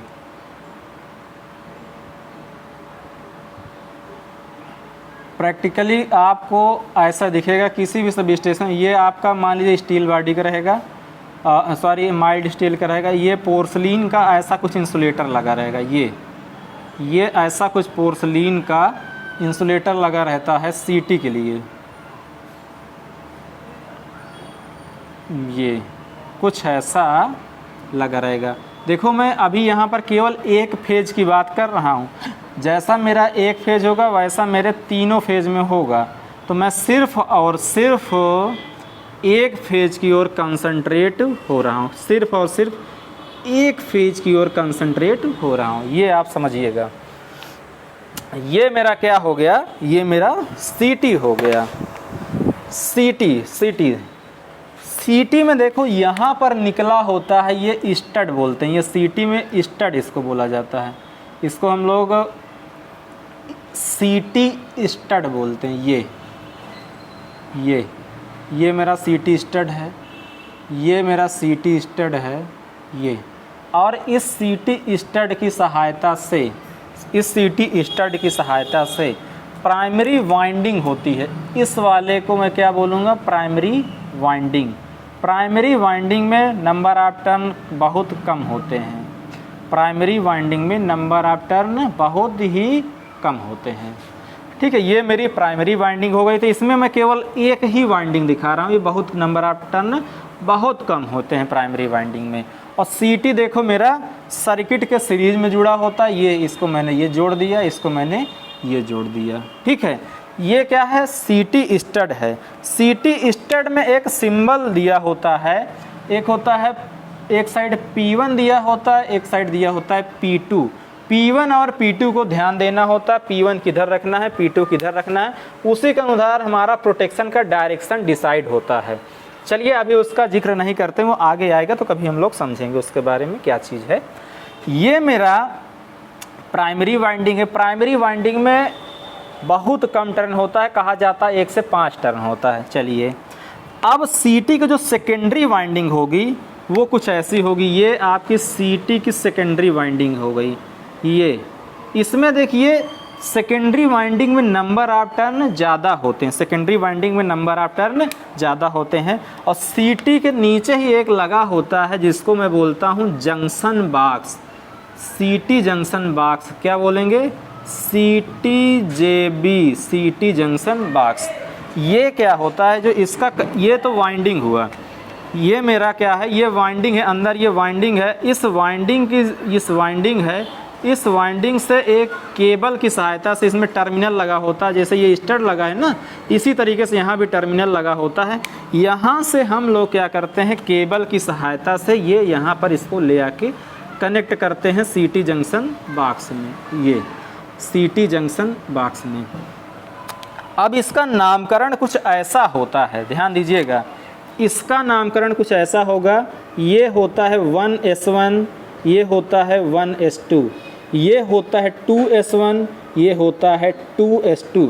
आप सब स्टेशन में जाइएगा, किसी भी सब स्टेशन में आप जाइए, सीटी खोलिए, 33 kV की सीटी खोल लीजिए, एक आपका रहेगा 1S1 1S2, दूसरा रहेगा 2S1 2S2। अब ये 1S1 1S2 क्या है, 2S1 2S2 क्या है, एक आपका यूज होता है मीटरिंग के लिए, एक यूज होता है प्रोटेक्शन के लिए। मीटरिंग की मैं बात करूं तो आपको ये चीज़ पढ़ाया गया होगा कि जो करंट ट्रांसफार्मर होता है, करंट ट्रांसफार्मर से हम मीटरिंग और प्रोटेक्शन दोनों प्राप्त करते हैं। जो एक ही आपका सीटी रहेगा, एक ही आपका करंट ट्रांसफार्मर रहेगा, उस करंट ट्रांसफार्मर की सहायता से आप मीटरिंग और प्रोटेक्शन दोनों प्राप्त करेंगे। तो वो मीटरिंग और प्रोटेक्शन प्राप्त करने के लिए अलग अलग कोर होती है, ये इसको अलग कोर बोलेंगे, इसको हम अलग कोर बोलेंगे। इसमें 2 आउटपुट है, तो इसका मतलब सीटी मेरी 2 कोर की है, सीटी मेरी 2 कोर की है। अभी मैं ये मान के चलता हूँ कि सीटी मेरी की 400/1 एम्पियर की है, सीटी मेरी 400/1 एम्पियर की है। कहने का मतलब ये है कि अगर प्राइमरी में 400 एम्पियर फ्लो होगी तो सेकेंडरी में 1 एम्पियर होगी। क्यों होगी? क्योंकि सेकेंडरी में अगर नंबर ऑफ टर्न में बढ़ा दूंगा, नंबर ऑफ टर्न अगर आपका अधिक हो जाएगा तो करंट की वैल्यू घट जाएगी, वोल्टेज की वैल्यू बढ़ जाएगी। तो हमने नंबर ऑफ टर्न बताया ना कि सेकेंडरी में नंबर ऑफ टर्न बहुत अधिक होता है, इसलिए सेकेंडरी में करंट की वैल्यू कम होती है। तो इसमें से एक कोर, इसमें से मान लो कि ये वाली कोर, मान लो कि ये वाली कोर आपकी प्रोटेक्शन के लिए है। किसके लिए है? प्रोटेक्शन के लिए है। और ये वाली कोर आपकी मीटरिंग के लिए है। इधर वाली कोर किस लिए है? मीटरिंग के लिए है। इधर वाली कोर मीटरिंग के लिए है। ये सीटी हो गया। अब सीटी के बाद बात आती है रिले की, कि रिले कैसा बना होता है, इसको भी हम समझेंगे। हमारा लाइन तो ये हुआ था ना, ये हमारा बस बार था, ये हमारा सर्किट ब्रेकर था, ये मेरा सीटी था, बस बात ख़त्म यहाँ से। अब ये कहाँ कनेक्ट था, ये रिले से कनेक्ट था। सीटी किससे कनेक्ट था, रिले से। तो मैं क्या बनाऊँगा, मैं रिले बनाऊँगा। देखिएगा रिले मेरा, देखो बड़ा सा मैं थोड़ा एक रिले बनाता हूँ। रिले मेरा कुछ ऐसा बनता है, ये ध्यान दीजिएगा। रिले मेरा कुछ ऐसा बनेगा। ये मैं एक induction type, electromagnetic induction type relay बना रहा हूँ। इलेक्ट्रोमैग्नेटिक इंडक्शन का कुछ ऐसा बनेगा, ये देखिएगा कुछ ऐसा आपका रिले कुछ बनेगा। ये डिस्क होती है, ये डिस्क होती है, एल्युमिनियम की डिस्क होती है। इसका क्या साइज होता है, ये कैसे ऑपरेट करता है, ये सारी चीज़ें आपको बताई जाएगी। सब कुछ बताएंगे हम।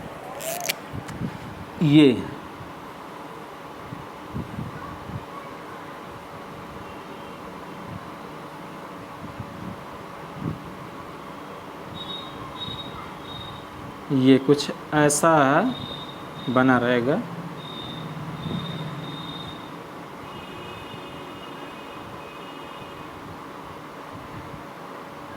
ये है ना, और ये हो गया। अभी रिले बन ही रहा है आपका, पूरा नहीं बना है।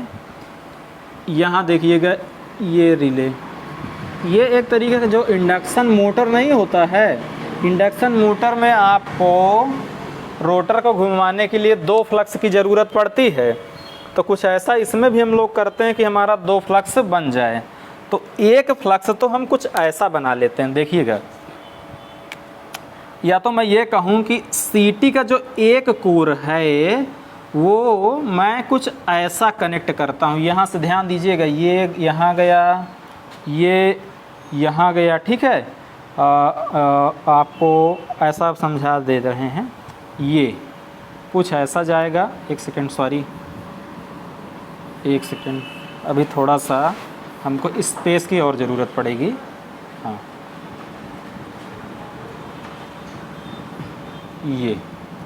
ये समझिए, बहुत मज़ेदार चीज़ है। अगर आप समझ गए तो रिले का कॉन्सेप्ट आपका क्लियर हो जाएगा। एकदम प्रैक्टिकल चीज़ में बता रहा हूँ, प्रैक्टिकल चीज़ बता रहा हूँ। किसी भी सब स्टेशन में आप चले जाइए, सेम डिट्टो आपको ऐसा ही मिलेगा। एज इट इज़ आपको ऐसे ही मिलने वाला है, ऐसे ही मिलने वाला। ये आपका मान लीजिए, ये ऐसा करते हैं, कुछ आपका ये ऐसा होता है, ये ऐसा होके यहाँ पर वाइंडिंग हुई, यहाँ से ये कनेक्ट हुआ, ये यहाँ से यहाँ पर वाइंडिंग हुई, ये आपका ऐसे कनेक्ट हुआ, सॉरी, ये आपका ऐसे कनेक्ट हो जाता है।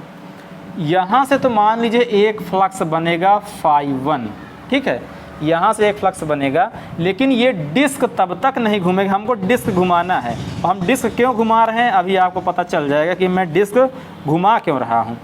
और एक दूसरी वाइंडिंग इस कोर में होते हुए ये यहाँ पर हो जाएगी, दूसरी वाइंडिंग यहाँ पर होते हुए ये वाइंडिंग आपका इससे कनेक्ट हो जाएगा। या तो थोड़ा सा इसको हम लोग और बड़ा करके बना देते, ये कुछ ऐसा, यहाँ से ये आपका कनेक्ट हो गया। बात को समझिएगा, एक फ्लक्स φ1 यहाँ से बनेगा, एक फ्लक्स φ1 इस वाली कॉइल से बनेगा और एक फ्लक्स φ2 इस वाली कॉइल से बनेगा। ये दोनों कहाँ पर बनेगा, इस डिस्क में बनेगा, इस डिस्क में बनेगा, इस डिस्क में बनेगा। और ये डिस्क में जब भी, जैसे मोटर नहीं होता है, जब मोटर को आप सप्लाई से कनेक्ट करते हो तो उसमें जैसे सीलिंग फ़ैन ही है, उसमें कैपेसिटर लगा के हम 2 फ्लक्स में डिवाइड कर लेते हैं।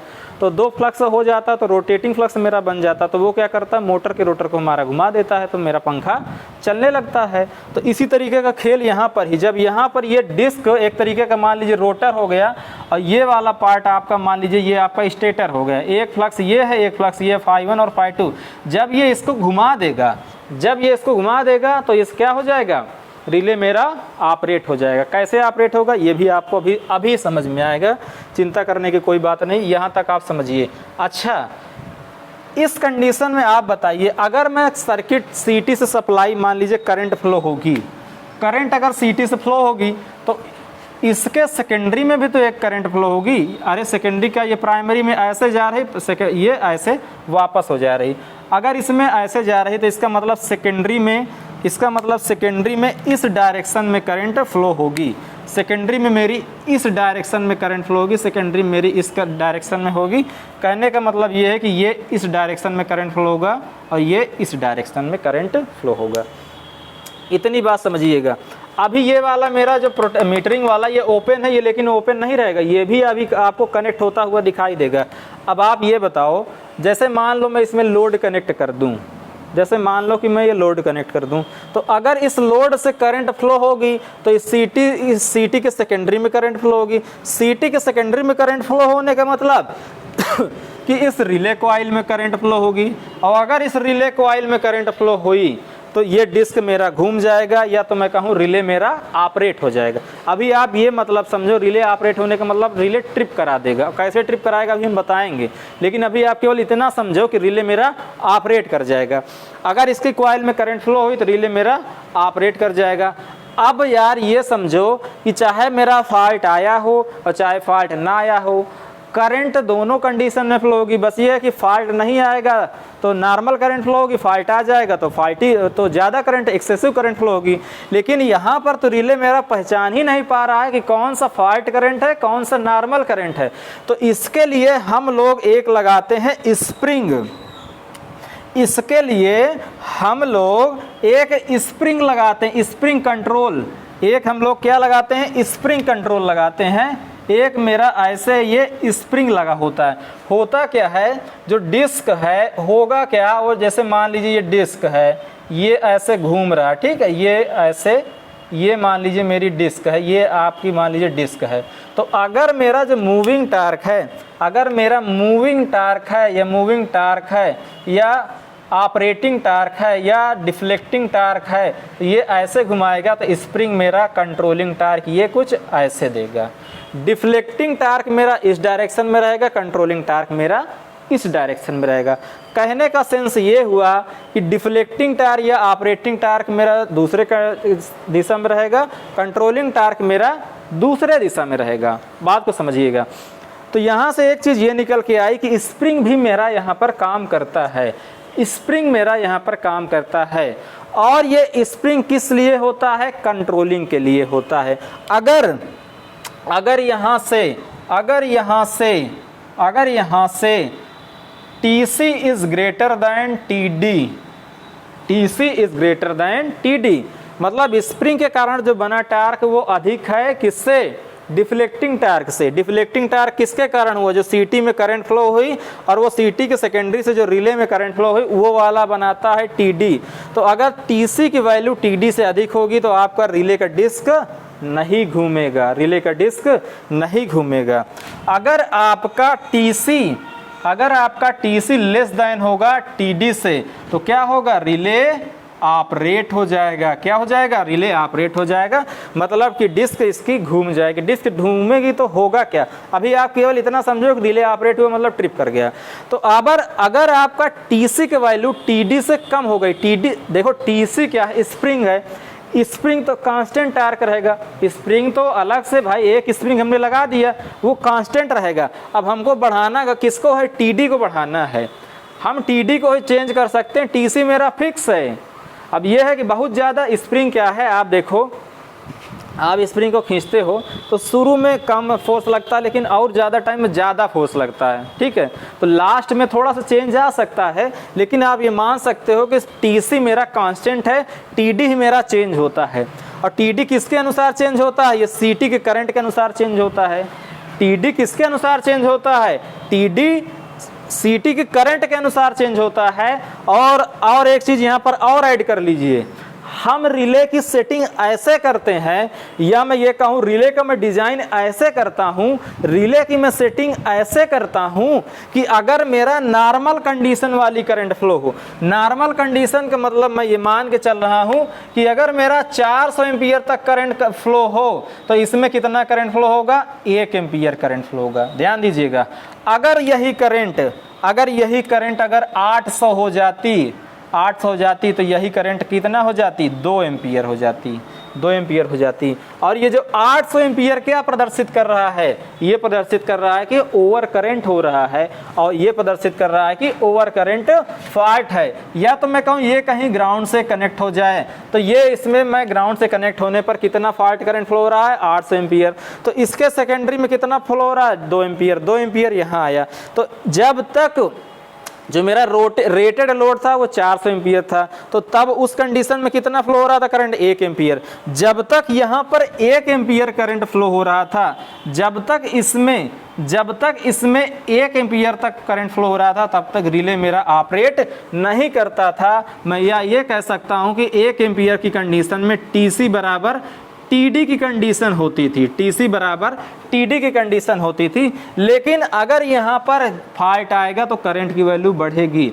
तो अगर प्राइमरी में करंट की वैल्यू बढ़ेगी तो सेकेंडरी में भी करंट की वैल्यू बढ़ेगी। अगर 800 एम्पियर आएगा तो उसी के अनुपात में ये 2 एम्पियर हो गया। अगर मान लीजिए 4 चौक 1600 एम्पियर प्राइमरी में करंट फ्लो होगी तो सेकेंडरी में 4 एम्पियर फ्लो होगी। तो ये इसकी सेटिंग ऐसे करते हैं कि अगर प्राइमरी में 1 एम्पियर तक की करंट फ्लो हो तो उस कंडीशन में टीसी बराबर टीडी आएगा, मतलब रिले ऑपरेट नहीं करेगा। अगर रिले में करंट की वैल्यू में बढ़ाऊंगा तो जाहिर सी बात है टीडी की वैल्यू बढ़ेगी। अगर टीडी की वैल्यू बढ़ गई तो इसका मतलब हो जाएगा रिले ऑपरेट हो गई। यहाँ से आप ये चीज़ समझ पा रहे होंगे। रिले ऑपरेट क्यों नहीं कर रही थी, यहाँ पर कंट्रोलिंग स्प्रिंग लगा था। कंट्रोलिंग स्प्रिंग के अनुसार हम ऐसा सेट करते हैं कि रेटेड लोड में डिस्क हमारी ना घूमे, या रेटेड लोड में टीडी की वैल्यू हमारी टीसी के बराबर रहे या टीसी से कम रहे। लेकिन जैसे ही फॉल्ट आए तो क्या होता है, सीटी में करंट की वैल्यू बढ़ती है तो सीटी के सेकेंडरी में करंट की वैल्यू बढ़ेगी। सीटी के सेकेंडरी में करंट की वैल्यू बढ़ेगी तो रिले में करंट की वैल्यू बढ़ेगी। रिले में करंट की वैल्यू बढ़ेगी तो जो इस फ्लक्स के कारण यहाँ φ1 बन रहा है, यहाँ φ2 बन रहा है, इसके कारण इसमें जो टार्क टीडी बन रहा है, इस टार्क टीडी की वैल्यू बढ़ती है। अगर टीडी की वैल्यू बढ़ गई, यहाँ देखिए टीडी की वैल्यू बढ़ गई, तो टीडी क्या करेगा, डिस्क को ऐसे घुमा देगा, डिस्क को ऐसे ऑपरेट करा देगा। अगर डिस्क ऑपरेट हो गया तो ये आप मान लो कि रिले मेरा ऑपरेट हो गया, सर्किट मेरा प्रोटेक्ट हो गया। यहां तक आप लोगों ने यह समझा कि रिले ऑपरेट हुआ या डिस्क घूमा। रिले का ऑपरेट होने का सिंपल सा सेंस ये है कि इसमें एक डिस्क लगा होता है, वो डिस्क घूमता है। डिस्क मेरा क्या होता है, घूमता है। अब इतना तक आपको समझ में आया कि रिले कैसे ऑपरेट करता है। अब ये समझिए कि रिले ऑपरेट करता है तो कैसे मेरा सर्किट ब्रेकर ऑपरेट करता है।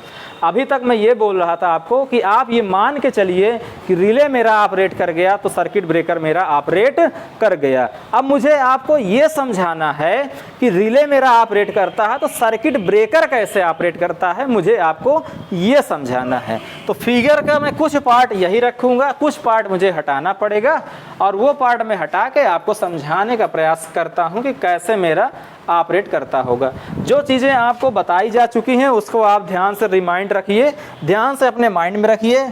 अब वही चीज़ों को हम हो सकता है यहाँ पर लिख ना पाए, केवल बोल के हम अपना काम चला लें, केवल हम बोल के अपना काम चला लें, केवल हम अपना बोल के काम चला लें। तो इसलिए आप जो अभी हमने बोला है उसको ध्यान से माइंड में रखिए। होता क्या है, होता यह है कि सर्किट ब्रेकर से हमारा एक सिरा, सर्किट ब्रेकर का मान लो थोड़ा सा इसको मैं और बढ़ा दूं, थोड़ा सा मैं इसको और बड़ा कर दूं, ये मेरा सर्किट ब्रेकर है, मैं इसको और बड़ा कर दूं, ठीक है तो सर्किट ब्रेकर ही, मैं कुछ समझाने की वजह से मैं इसको थोड़ा सा और बड़ा बनाना चाहता हूं। ये मेरा क्या है, सर्किट ब्रेकर है मान लो, और इस सर्किट ब्रेकर में एक कॉइल जुड़ा हुआ है जिसे मैं क्या बोलता हूँ, ट्रिप कॉइल। यही ट्रिप कॉइल क्या कराता है, सर्किट ब्रेकर को ऑपरेट कराता है। और एक चीज़ आपको और बता दूँ, सर्किट ब्रेकर के ट्रिप कॉइल से बैटरी का निगेटिव सिरा हमेशा जुड़ा रहता है। ये अगर आपको ऐसे कहा जाए, ये बैटरी का देखिए, बैटरी का जो पॉजिटिव सिरा होता है जो बैटरी का पॉजिटिव सिरा होता है उसको रेड से दिखाते हैं, जो निगेटिव सिरा होता है उसको हम लोग ग्रीन से दिखाते हैं। बैटरी का निगेटिव सिरे को हम किससे दिखाते हैं? ग्रीन से दिखाते हैं। तो मैं क्या करता हूँ, ग्रीन मेरे पास स्केच है तो ग्रीन का मैं यूज़ कर लेता हूँ। अगर नहीं होता तो नहीं कर पाता, मेरे पास है तो मैं यूज कर रहा हूँ। ये देखो, ये डीसी कहाँ डीसी है, ये डीसी वाला वायर आ रहा है। कहाँ लगा हुआ है डीसी वाला वायर? सर्किट ब्रेकर के ट्रिप कॉइल से। अभी किससे मैं जोड़ना चाह रहा हूँ? मैं ये जोड़ूंगा बैटरी के निगेटिव सिरे से। बैटरी के निगेटिव सिरे से थोड़ा सा हल्का हो गया, लेकिन मैं समझ रहा हूँ दिख रहा होगा। और इस रिले का दूसरा सिरा, इस रिले का दूसरा सिरा मैं यहाँ से सॉरी ये ट्रिप कॉइल है, इस ट्रिप कॉइल का मैं दूसरा सिरा मैं यहाँ लेके आऊँगा। या तो मैं ऐसा कर देता हूँ, चूँकि ये देखिए ये आपका निगेटिव है तो ये आपका यहाँ पर भी निगेटिव ही आएगा, ये इधर भी आपका निगेटिव आएगा, हालांकि इधर पॉजिटिव आएगा। चलो यहाँ निगेटिव पॉजिटिव का मतलब नहीं समझाना है मुझे, नहीं तो और ज़्यादा डीप में जाना पड़ेगा आपको। मैं बैटरी के सप्लाई से कैसे कनेक्ट होता होगा मैं ये समझाना चाह रहा हूँ। ये इसको हटा देते हैं, इसको कुछ देर के लिए आप हटा देते हैं, ये लेकिन जुड़ा रहेगा। आप इसको जुड़ा ही मान के चलिए, आप इसको जुड़ा ही मान के चलिए। या तो मैं इसको थोड़ा सा दूर से बना देता हूँ, ये यहाँ से कुछ ऐसे करके, ये कुछ ऐसे करके मैं आपको समझाने का प्रयास करना चाह रहा हूँ। कुछ ये और आपका यहाँ पर देखो, ये रिले का ही पार्ट रहता है, ये रिले का ही पार्ट रहता है। होता क्या है, ये मान लो ऐसे, ये कुछ ऐसे रहेगा और ये कुछ ऐसे रहेगा, ठीक है, ये कुछ ऐसे रहेगा। एक सिरा बैटरी का ये देखिए कुछ ऐसे कनेक्ट रहेगा और एक सिरा बैटरी का कुछ ये कुछ ऐसे कनेक्ट रहेगा। ये मान लीजिए, ठीक है। एक सिरा कुछ ऐसे कनेक्ट रहेगा, एक सिरा कुछ ऐसे कनेक्ट रहेगा। ये एक देखिए पॉजिटिव से जुड़ा हुआ है और एक मेरा निगेटिव से जुड़ा, ये मेरा पॉजिटिव से जुड़ा है, ये मेरा निगेटिव से जुड़ा हुआ है। आप बात को समझेंगे। होता क्या है, अभी हमने बताया ना, अभी हमने यही तो बताया कि ये मेरी जैसे सीटी है, सीटी से ये मेरा लोड कनेक्ट है। ये क्या कनेक्ट है? लोड कनेक्ट है। अच्छा एक चीज़ और मैं बता दूं, ये सीटी मेरा स्विच यार्ड में रहेगा और ये जो रिले है मेरा कंट्रोल पैनल में रहेगा। कंट्रोल पैनल के अंदर रिले लगा रहेगा। ये वाला कंट्रोल रूम के अंदर है और ये वाला पार्ट सीटी स्विच यार्ड में है। अभी आपको हो जाएगा क्लियर। यहाँ पर जब फॉल्ट आता है तो क्या होता है, इस सीटी के सहायता से इस सेकेंडरी में करंट फ्लो होगी, ये करंट फ्लो होगी तो यहाँ पर करंट आएगी, यहाँ पर करंट की वैल्यू बढ़ेगी। तो ये जो Φ1 फ्लक्स है और ये Φ2 फ्लक्स है ये भी बढ़ेगा। और ये बढ़ेगा तो होगा क्या, जो TC होगा क्या, TC is less than TD हो जाएगा। TC is less than TD हो जाएगा तो रिले ऑपरेट हो जाएगा। जब रिले ऑपरेट हो जाएगा तो ये कुछ ऐसे घूमेगा, ये कुछ ऐसे घूमेगा और ये वाला कांटेक्ट कुछ ऐसे घूम के ये कनेक्ट करेगा। जैसे ये डिस्क है ना, ये आपका डिस्क है और डिस्क में आपका ये आपका डिस्क है। डिस्क में ये आपका मूविंग कांटेक्ट है, ये वाला मूविंग कांटेक्ट कहा जाता है। और इस वाले कांटेक्ट को फिक्स कांटेक्ट कहा जाता है। ये वाला कांटेक्ट फिक्स कांटेक्ट है। ये किससे जुड़ा होता है? बैटरी से जुड़ा होता है या सर किसी, ये आपको हमने दिखाया इससे जुड़ा रहेगा फिक्स कांटेक्ट। जब ये डिस्क इधर घूमेगा, जब ये इधर घूमेगा, इसका मतलब ये होता है कि ये वाला मूविंग कांटेक्ट फिक्स कांटेक्ट से कनेक्ट हो गया। मूविंग कांटेक्ट फिक्स कांटेक्ट से कनेक्ट हो गया।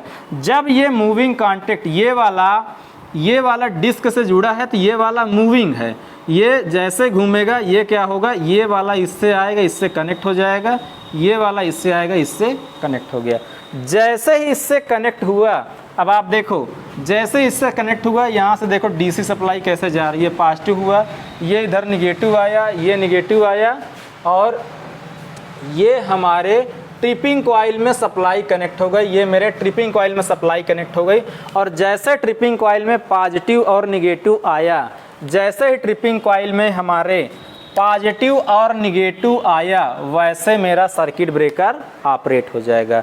अगर जब फॉल्ट मेरा दूर हो जाएगा, जब मेरा फॉल्ट दूर हो जाएगा मीन्स सर्किट ब्रेकर जैसे ही मेरा ऑपरेट हो जाएगा, तो इधर जो करंट फ्लो हो रही थी, इधर जो करंट अभी कितना फ्लो हो रही थी फॉल्ट कंडीशन में 800 एम्पियर फ्लो हो रही थी, तो ये जो बहने वाली करंट है, अब देखो ये करंट जा कहाँ से रही है, बस बार से ही तो जा रही है ना, ये बस बार से ही जा रही है। अगर सर्किट ब्रेकर मेरा जब ऑपरेट होगा तो ओपन हो जाएगा, जैसे ही ओपन होगा यहाँ पर जो करंट फ्लो हो रही थी आई बराबर क्या हो जाएगी, 0 हो जाएगी। अगर ये 0 हो गई तो इसमें ये जो सीटी के प्राइमरी में बहने वाली करंट क्या हो जाएगी, 0। अगर ये 0 हो गई तो सेकेंडरी में बहने वाली करंट क्या हो जाएगी, 0। तो अगर सेकेंडरी में बहने वाली करंट 0 हो जाएगी तो ये रिले में बहने वाली करंट क्या हो जाएगी, 0 एम्पियर हो जाएगी। अगर 0 एम्पियर हो जाएगी तो हमारा जो टीडी है वो टीडी किसके बराबर हो जाएगा, 0 के बराबर हो जाएगा। और हमने ये बताया है कि जो टीसी है, टीसी हमेशा कांस्टेंट रहता है। तो अगर टीडी हमारा 0 हो गया तो ऑलरेडी टीसी हमारा बड़ा हो गया, मतलब कि स्प्रिंग वाला टार्क मेरा जो इधर लग रहा था वो बड़ा हो जाएगा। तो वो क्या करेगा, डिस्क को फिर से घुमा देगा, डिस्क को फिर से घुमा के पीछे वापस कर देगा। तो यहाँ से जो डीसी सप्लाई जा रही थी, यहाँ से जो डीसी सप्लाई जा रही थी वो डिस्कनेक्ट हो जाएगी। बात यहाँ तक समझें, मतलब ये हुआ कि जब मेरा फॉल्ट आता है, जब मेरा फॉल्ट आता है केवल उतनी देर के लिए डिस्क मेरी घूमती है, उतनी देर के लिए डिस्क मेरी घूम के ये मूविंग कांटेक्ट फिक्स कांटेक्ट से जुड़ता है और डीसी फॉरवर्ड करता है सर्किट ब्रेकर को, के ट्रिप कॉइल को। सर्किट ब्रेकर का ट्रिप कॉइल जैसे ऑपरेट कराएगा, सर्किट ब्रेकर मेरा ओपन हो जाएगा। ओपन हो जाएगा तो यहाँ से जो फॉल्ट करंट फ्लो हो रही थी वो 0 हो जाएगी।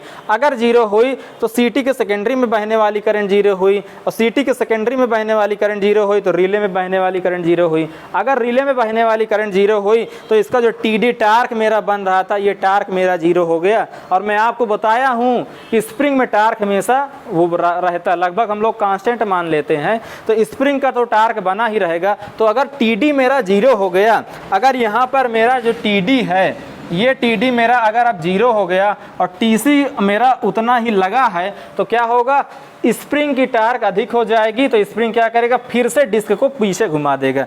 फिर से डिस्क को पीछे घुमाएगा तो होगा क्या, जो ये मेरा मूविंग कांटेक्ट इससे जुड़ गया था ये मेरा फिर से ओपन हो जाएगा, फिर से ओपन होकर फिर से अपनी जगह में आ जाएगा। इस तरीके से रिले मेरा प्रोटेक्शन प्रदान करता है। इतना आपको समझ में आया होगा।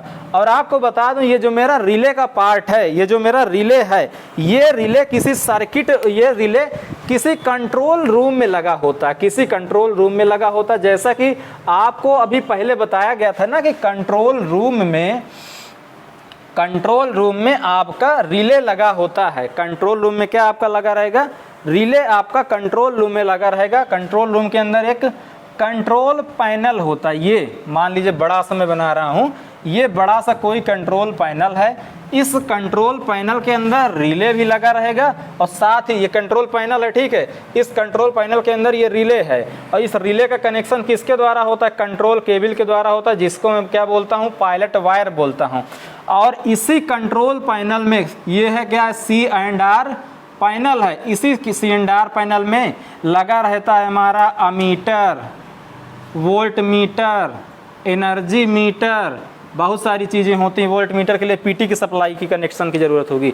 तो यहाँ पर जो मेरा अमीटर लगा होता है, ये मेरा अमीटर का पॉइंटर है। यहाँ जो मेरा अमीटर लगा होता है, इस अमीटर को मैं कनेक्ट कर देता हूँ इससे। जो मीटरिंग वाला सर्किट है, ये जो मीटरिंग वाला सर्किट है, इससे मैं कनेक्ट करता हूँ। यहाँ से ये कनेक्शन आता है कहाँ पर, एनर्जी मीटर में। एनर्जी मीटर में क्यों आएगा, क्योंकि हमको एनर्जी भी काउंट करना है। यहाँ से सीधे ये आके यहाँ पर ये सीटी से कनेक्ट हो जाता है। तो कहने का मतलब आपने यहाँ से, आप लोगों ने यहाँ पर ये समझ पाया होगा कि सीटी हमारा कैसे प्रोटेक्शन की कोर में यूज हुआ, कैसे हमारा मीटरिंग के यूज में होगा। देखो सीटी जो सीटी है और जो अमीटर है, वो अमीटर हमारा करंट कॉइल होता है ना अमीटर में। अमीटर हमारा सीरीज में लगा होता है, वोल्ट मीटर हमारा पैरेलल में लगता है। तो इसी तरीके से हमारा ये अमीटर से होते हुए, एनर्जी मीटर से होते हुए चला आएगा। जो करंट यहाँ पर फ्लो होगी वो करंट यहाँ मीटर में दिखाई देगी, जो यहाँ पर फ्लो होगी ये एनर्जी मीटर में रिकॉर्ड होगी, ठीक है। तो अब एक छोटा सा एक चीज़ और समझिएगा। यहाँ पर मान लीजिए अभी 400 एम्पियर फ्लो होगी, ठीक है। यहाँ पर कितना फ्लो होगी, 400 एम्पियर फ्लो होगी। तो इस मीटरिंग कोर की हम लोग अब बात करेंगे। अब प्रोटेक्शन कोर का हो गया काम, तो मीटरिंग कोर में कितना करंट फ्लो होगी, मीटरिंग कोर में कितना करंट फ्लो होगी, 1 एम्पियर। और आपके सर्किट में कितना करंट फ्लो हो रहा है, 400 एम्पियर। तो यहाँ पर हम क्या लिख देंगे, मान लेते हैं कि मीटर हमारा घूम के यहाँ पर आता है, तो यहाँ पर हम क्या लिख देंगे, 400 एम्पियर। अमीटर के अंदर 400 एम्पियर लिखा रहेगा, बट अमीटर के अंदर कितनी करंट फ्लो हो रही है, 1 एम्पियर फ्लो हो रही है। उस 1 एम्पियर के अनुसार हम डिवाइड कर देंगे पार्ट में, और वहाँ पर हम क्या लिख देंगे, 400 एम्पियर। इस तरीके से हम सर्किट में बहने वाली करंट को भी पढ़ पाएंगे। तो आपने देखा हो, आपने ये देखा कि कैसे मैं एसी, देखिए यहाँ जो सीटी है करंट ट्रांसफार्मर, ये हमेशा एसी में यूज होता है। कैसे हम एसी की सहायता से रिले को ऑपरेट कराते हैं। और ये रिले जो कहते हैं ना, रिले क्या करता है, रिले एक प्रोटेक्टिव डिवाइस है जो डिटेक्ट द फॉल्ट को डिटेक्ट करता है। फॉल्ट को इसने डिटेक्ट कैसे किया, फॉल्ट को ऐसे डिटेक्ट किया जब मेरा TC is less than TD हो गया, जब मेरा टीडी टीसी से बड़ा हो गया, जब मेरा टीडी जो है टीसी से बड़ा हो गया, तो ये फॉल्ट को डिटेक्ट कर लिया। यही हुआ फॉल्ट का डिटेक्शन। तो ये डिटेक्ट कर लिया तो रिले को ऑपरेट कराया। जब रिले का डिस्क घूमा तो ये क्या किया, सर्किट ब्रेकर को इनिशिएट किया। काहे के लिए, ऑपरेशन के लिए। हमने लिखाया था ना, रिले प्रोटेक्टिव डिवाइस है जो फॉल्ट को डिटेक्ट करता है और सर्किट ब्रेकर को ऑपरेट होने के लिए इनिशिएट करता है। सर्किट ब्रेकर को देखिए इनिशिएट किया ना, ये आप सर्किट पहले फॉल्ट को डिटेक्ट किया किसकी सहायता से, सीटी की सहायता से। तो ये रिले की डिस्क घूमी, जब डिस्क घूमी तो इसके मूविंग कॉन्टैक्ट फिक्स कॉन्टैक्ट से कनेक्ट हो गए। अब ये क्या किया, अब ये बैटरी की सहायता से ये क्या किया, सर्किट ब्रेकर को ऑपरेट होने के लिए इनिशिएट किया। सर्किट ब्रेकर को ऑपरेट होने के लिए इनिशिएट किया। सर्किट ब्रेकर जब ऑपरेट हो जाएगा तो सर्किट ओपन हो जाएगा। जैसे सर्किट ओपन हुआ वैसे हमारा फॉल्ट करंट, जो मेरी फॉल्ट करंट फ्लो हो रही थी वो मेरी ब्रेक हो जाएगी। तो इस तरीके से आप देख रहे होंगे कि रिले हमारा एसी से ऑपरेट हुआ और सर्किट ब्रेकर किससे ऑपरेट हुआ, डीसी से ऑपरेट हुआ। और मैं ये भी बताऊंगा आपको कि डीसी की क्यों जरूरत पड़ी, सर्किट ब्रेकर को ऑपरेट कराने के लिए मुझे डीसी की क्यों जरूरत पड़ी। हम सर्किट ब्रेकर के ट्रिपिंग कॉइल को हम एसी से भी ऑपरेट करा सकते हैं, लेकिन हमने यहाँ पर डीसी का जिक्र किया। और हर जगह आपको मैं बता दूं डीसी का ही यूज होता है सर्किट ब्रेकर को ऑपरेट कराने के लिए, लेकिन हम एसी से भी ऑपरेट करा सकते हैं। इस चीज को हम आपको आगे बताएंगे। तो अभी तक आप ये समझ पाए होंगे कि फील्ड में या प्रैक्टिकल रूप में कैसे सर्किट ब्रेकर लगा होता है, कैसे आइसोलेटर लगा होता है, कैसे RYB फेज कंडक्टर लगे होते हैं। सीटी में 2 कोर होते हैं, सीटी के 2 कोर का क्या काम होता है। जो रिले लगा होता है वो कंट्रोल रूम के अंदर जो कंट्रोल एंड रिले पैनल होता है उसमें रिले लगा होता है। रिले का कनेक्शन सीटी से किसके माध्यम से होता है, कंट्रोल केबल या पायलट वायर के माध्यम से होता है। इस तरीके से आप लोगों ने इस चीज़ को समझा और आपने ये भी जाना कि हमारा जो पावर सिस्टम होता है वहाँ पर बैटरी बैंक भी होता है और जो एक सेल होता है, ये क्वेश्चन पूछा जाता है, जो सब स्टेशन में बैटरी बैंक होता है उसमें जो सेल लगा होता है, एक सेल हमारा 2 वोल्ट का होता है। 132 kV का अगर पावर हाउस है तो हम 110 वोल्ट की डीसी के यूज करते हैं। अगर मेरा 400 या 765 का अगर सब स्टेशन है तो वहाँ पर 200 वोल्ट की हम लोग डीसी यूज करते हैं। मतलब कि जो ट्रिपिंग कॉइल है ये 110 वोल्ट की डीसी से हम यहाँ पर ऑपरेट करा रहे हैं। तो ये सारा आपको एक प्रैक्टिकल समझाने का जरिया रहा। मैं उम्मीद करता हूँ कि आपको प्रैक्टिकल रूप में कुछ ना कुछ समझ में आया होगा। अगर आप लोग जब भी मुझसे मिलेंगे तो मैं इसको आपको सब स्टेशन में आपके आँख के सामने दिखा दूँगा। चलिए अब हम लोग क्या करते हैं, आज की क्लास को यहीं पर एंड करते हैं और हम अपना अगला टॉपिक रिले से स्टार्ट करेंगे। अब हमारा फोकस रहेगा अपने पेपर को ध्यान में रखते हुए किस किस टॉपिक को हमको डिस्कस करना, वैसे डिस्कस करते हुए हम आगे बढ़ेंगे। चलिए आज की क्लास में यहीं पर एंड करता हूँ। आप सभी का बहुत बहुत धन्यवाद। Thank you.